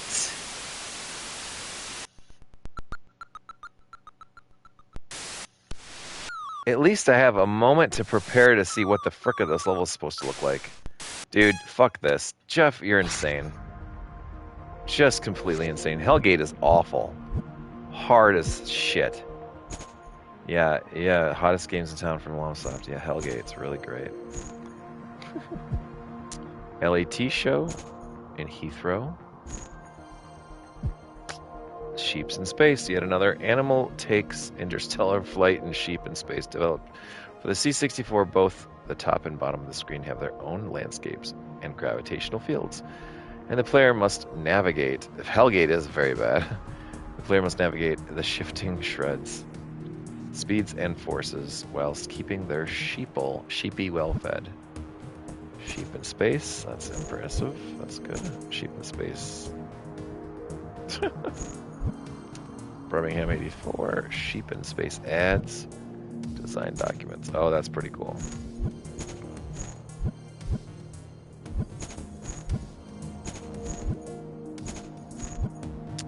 Alright, let's give Sheep in Space a try. Oh boy. They said music. Was this a shoot 'em up? Oh my god. Oh, and each, the top and the bottom has its own gravity. Oh no, it's one of these. Oh, so it's like, it really is like a sheep in space. So this is a lot like Defender, huh? Another Defender clone of the craziness. Oh, Jesus. Okay, yeah, I'm good. Yeah, I'm good. Steiner Lund? Beginning with Sheep in Space, Norway-born airbrush artist Steiner Lund began creating the cover illustrations for Llamasoft's games. Although he created box art for a variety of publishers, Lund became closely associated with Llamasoft's games for his skillful translation of Jeff's in-game pixels into airbrush fantasy art. Oh. Neat. Lunar Jeff. In addition to artwork for game boxes and advertisements, Jeff commissioned Steiner to create his portrait for his business card. Thankfully, he was fine to go along with my love of space art with a touch of surrealism, as Jeff had no problem breathing on the moon. That's awesome. Nature of the Beast issue 1. Wow. Probably not gonna read that. AMC Atari 8-bit version, Attack the Camels. The Atari computer version of Attack of the Camels, released in '84, has significantly more vivid graphic presentation. Interesting. Original paintings. Nice. Okay. Let's do this. Yak the Hairy presents Llamasoft's classic blast tech. Okay. Oh no. Oh fuck this. This does look a lot more impressive, but I'm never. Yeah, fuck that. I'm never gonna enjoy this. What the hell? What are they thinking? Dude, this is infinitely harder than the other one. I want to be able to go slower. Oh my god, dude. Yeah, fuck this. This is like so much harder. Good grief. Llamasoft ad. Yeah. Crazy games. Cosmic Llama. Anticipal. A platform action game starring an anthropomorphic goat. Anticipal is a unique among Jeff Minter's works, as it was not inspired by an arcade game by their hallmark computer games of Ultimate Play the Game, later known as Rare.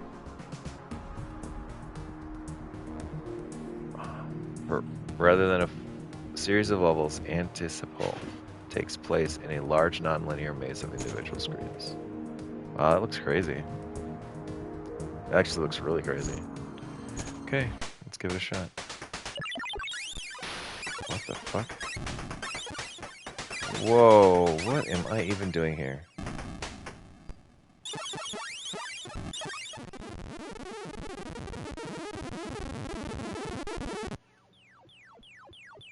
What is happening? I couldn't even tell you what was happening with this game. Nope. That's a no-go for me. Ugh. Weird. Basic idea behind the game came from watching stuff like Attic Attack and Saberwolf. Both these games, Anticiple is a fever dream, but actually kind of fun once you figure it out. You're gonna have to show me sometime, dude, because that was nuts. Sippy's portrait, Llamasoft artist Steiner Lund at work on Anticipal's cover illustration.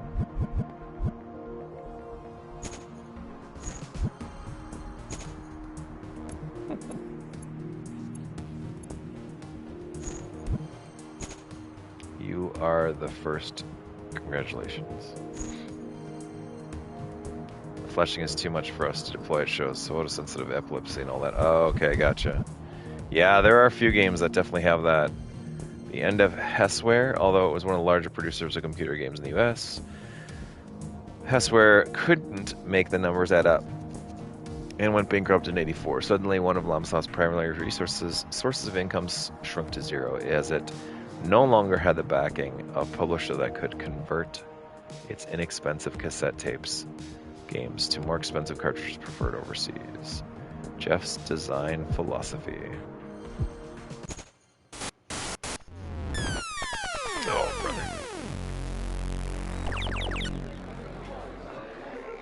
To me, playing a game is not just about getting to the end and beating the final boss. PS5 The actual VR. playing of the game should be the reward in and of itself. I mean, the PS4 journey VR. should be the valuable part, not the conclusion. You don't just want to get to the end of the game, so I've done that, I'll cross it off and put it aside. I want to go, one of my games, people will come back to and think, I'm going to play that. May not get my high score, may not even get to the end. I want to play it just because I really, really enjoy the experience playing. It's like listening to a music album. You listen to it again and again. You don't just listen to it once, I've heard the lyrics now, I'll put that aside and I'll never listen to it again. You listen to it because it makes you feel good, because it's uplifting, or because it speaks to you in some way. And that's what I want when I'm designing a game now. I want to make an experience which is just makes you smile, which gives you that buzz, which just makes you feel good.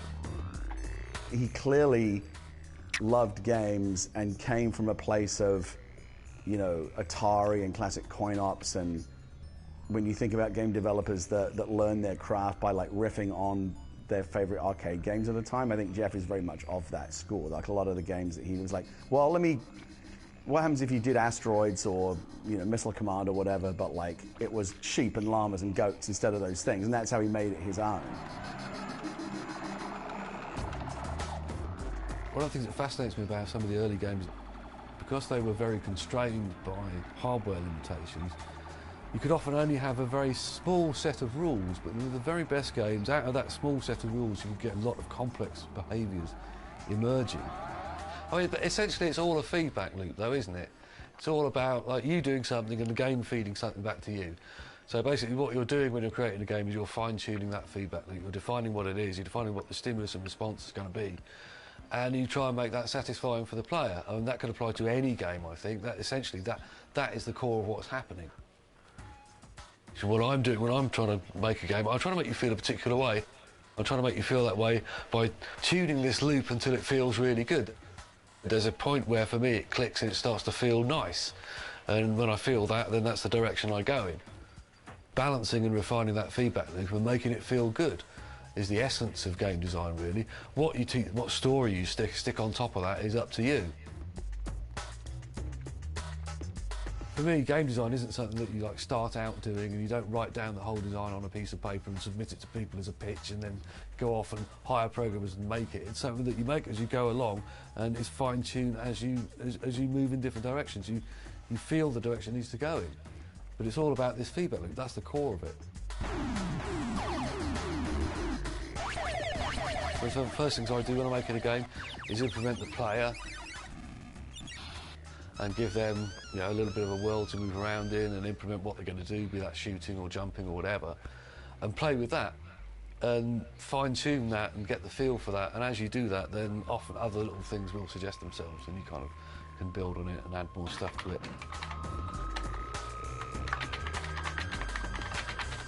It will just take iteration. You just play it and play it and play it and play it, and the bits which you don't like, you'll file off if you like, and the bits which you like, you can enhance. But for me, it's just playing it and playing it and playing it and playing it until I'm satisfied. And when I'm working on a game, I will be, the last thing I do at night will be to play the game for an hour or so. Every single night I'll be playing it. Every single night I'll be just going over myself, what I like, what I don't like, which direction I need to go in. It's just a lot of hard work like that, really. I was quite guilty in some of my early game designs of like having difficult skills. It went like that, and it's not really the most effective way to entertain your users, really. There's level 3 and the liquor ships in Iridis Alpha. Yeah, and the liquor ships were perhaps in the wrong slot. I mean, putting them on level 3 was perhaps not the kindest thing to do. If I was redoing that game now, I would put them a bit further away. I feel like we don't talk about that game enough. There was some very interesting stuff going on in that game. It was like a split screen thing that was happening, and it was very weird. And again, all of Jeff's games are weird, but they're weird in a way that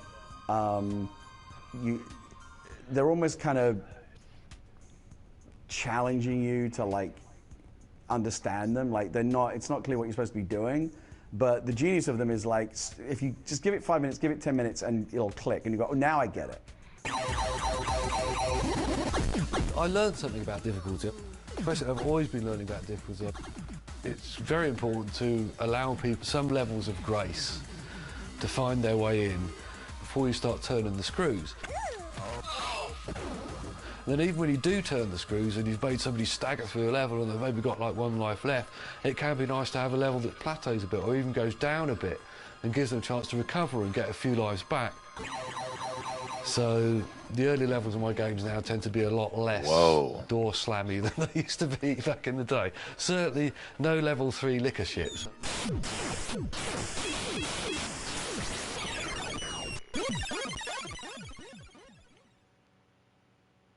Whoa.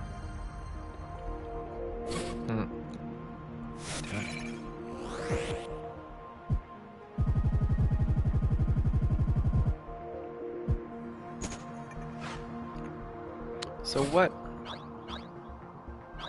Why would it say only 66%?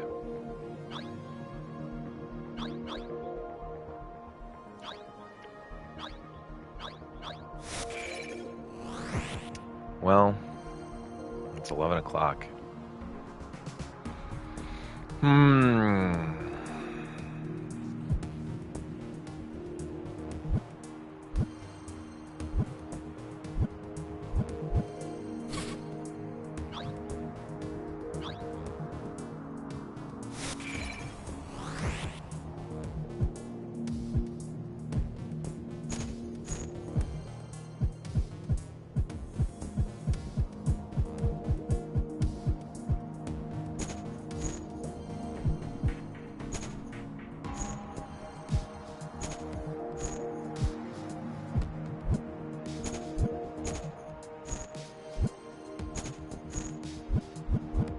That's why you gotta.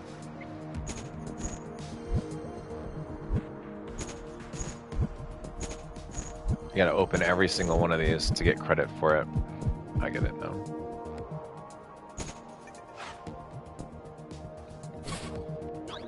Now it's 100%. Okay. Well, let me go through all these then.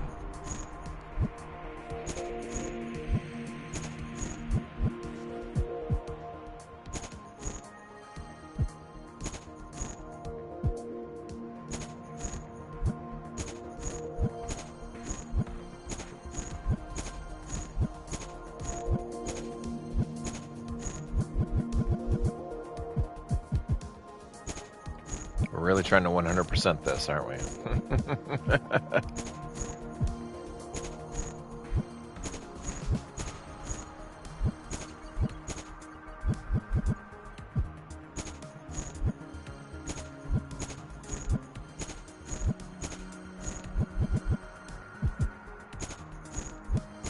It's very important that I 100% all this. Wait a second. Oh, okay. I thought I was going to say... I thought there was another version of Hover Bobber. That'd be kind of fun.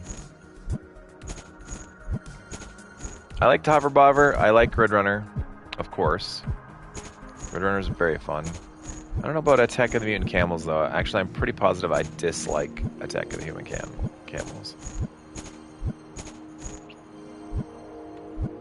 Hellgate is awful. But, I don't know,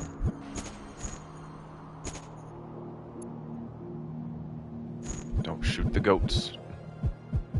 You know, as Alex had mentioned, that it's just an acquired taste. Once you get used to the controllers and stuff, you can have pretty good time with some of those games. So maybe I just gotta take my time and be patient with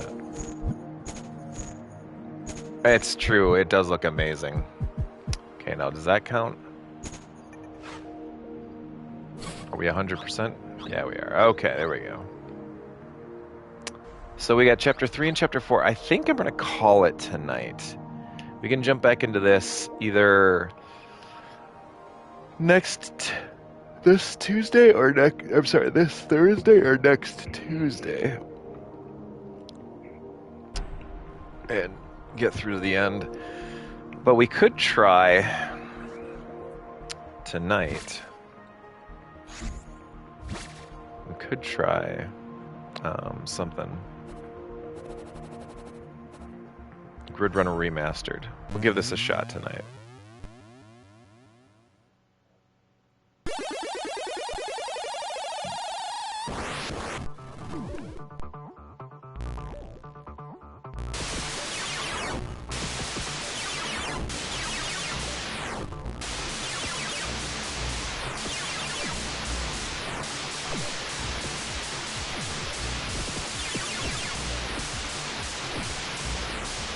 Come on.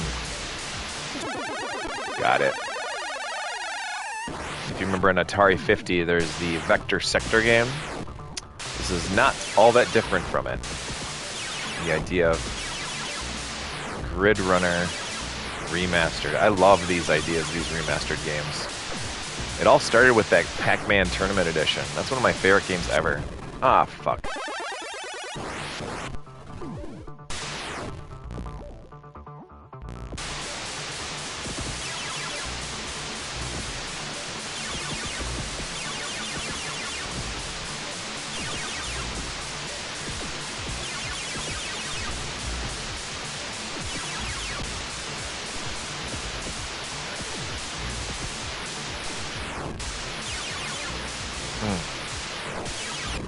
Dang it.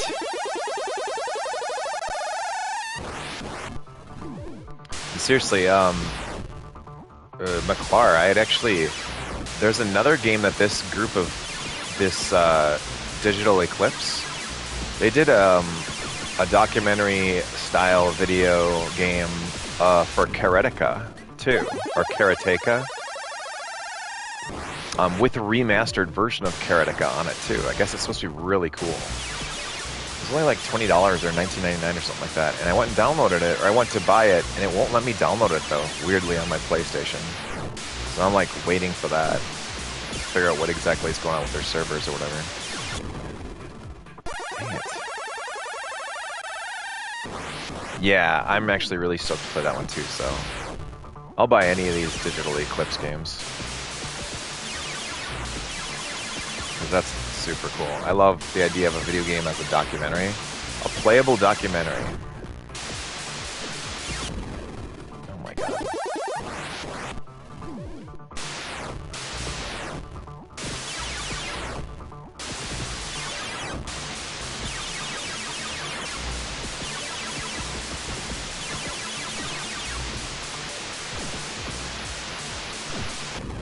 Damn it. One more try.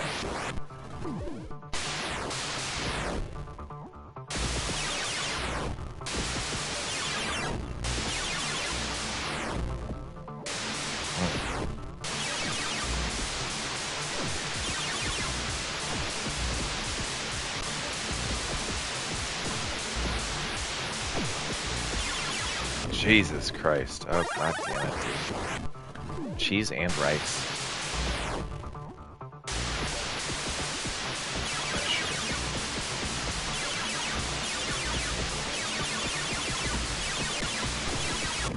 Oh my god, Jaeger! Stop sucking so bad. What's going on with me?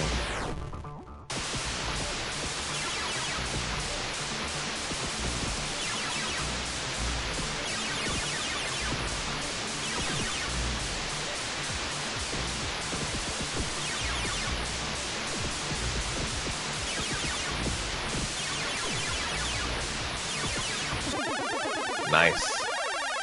There we go. That was one of my better stages.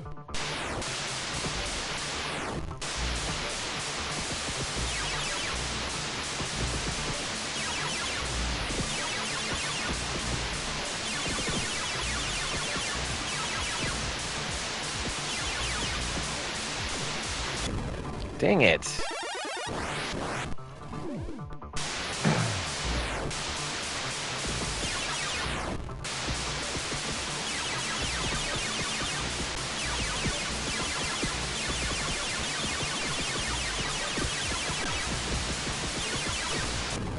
Oh, I wasn't paying attention.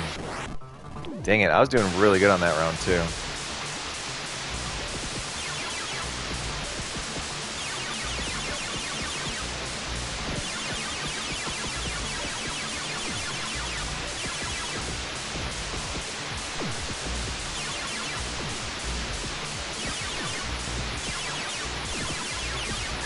Ooh, boy. No, no, no, no, no. God damn it. No, no. Got it. Oh, shit. Okay.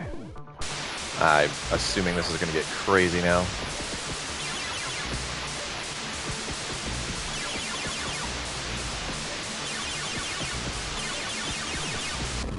Damn it. Ramses, huh? What no good deed is he up to? Do I get to kill people? This is cool. Shit. Oh shit. Shoot, I knew something bad was gonna happen. Dang it, dude. Dude. Dang it. Dang it, dude. Well, dang it, dude. Oh, are you fucking kidding me, dude? Alright. Well, there is Gridmaster. Gridrunner Remastered. And then that takes us to, oh, you know, just 30 years ago to Tempest 2000 on the Atari Jaguar. It's pretty crazy. It goes from 91, and then there's Revenge of the Mutant Camels for Atari ST, and then Llamatron, and anyway. So we will be able to continue onward when we begin Chapter 3, The Light Fantastic, and then our Tempest Section 2. But I hope you had a good time hanging out tonight and exploring the Jeff Minter Llamasoft story. And that's where we'll leave you tonight. I hope you guys have a wonderful rest of your evenings and rest of your weeks, and I will check you out, guys, on Thursday night. Have a good night, my friend. Take it easy. Love you guys. Be good. Make good decisions. Be smart. And I'll see you guys later in the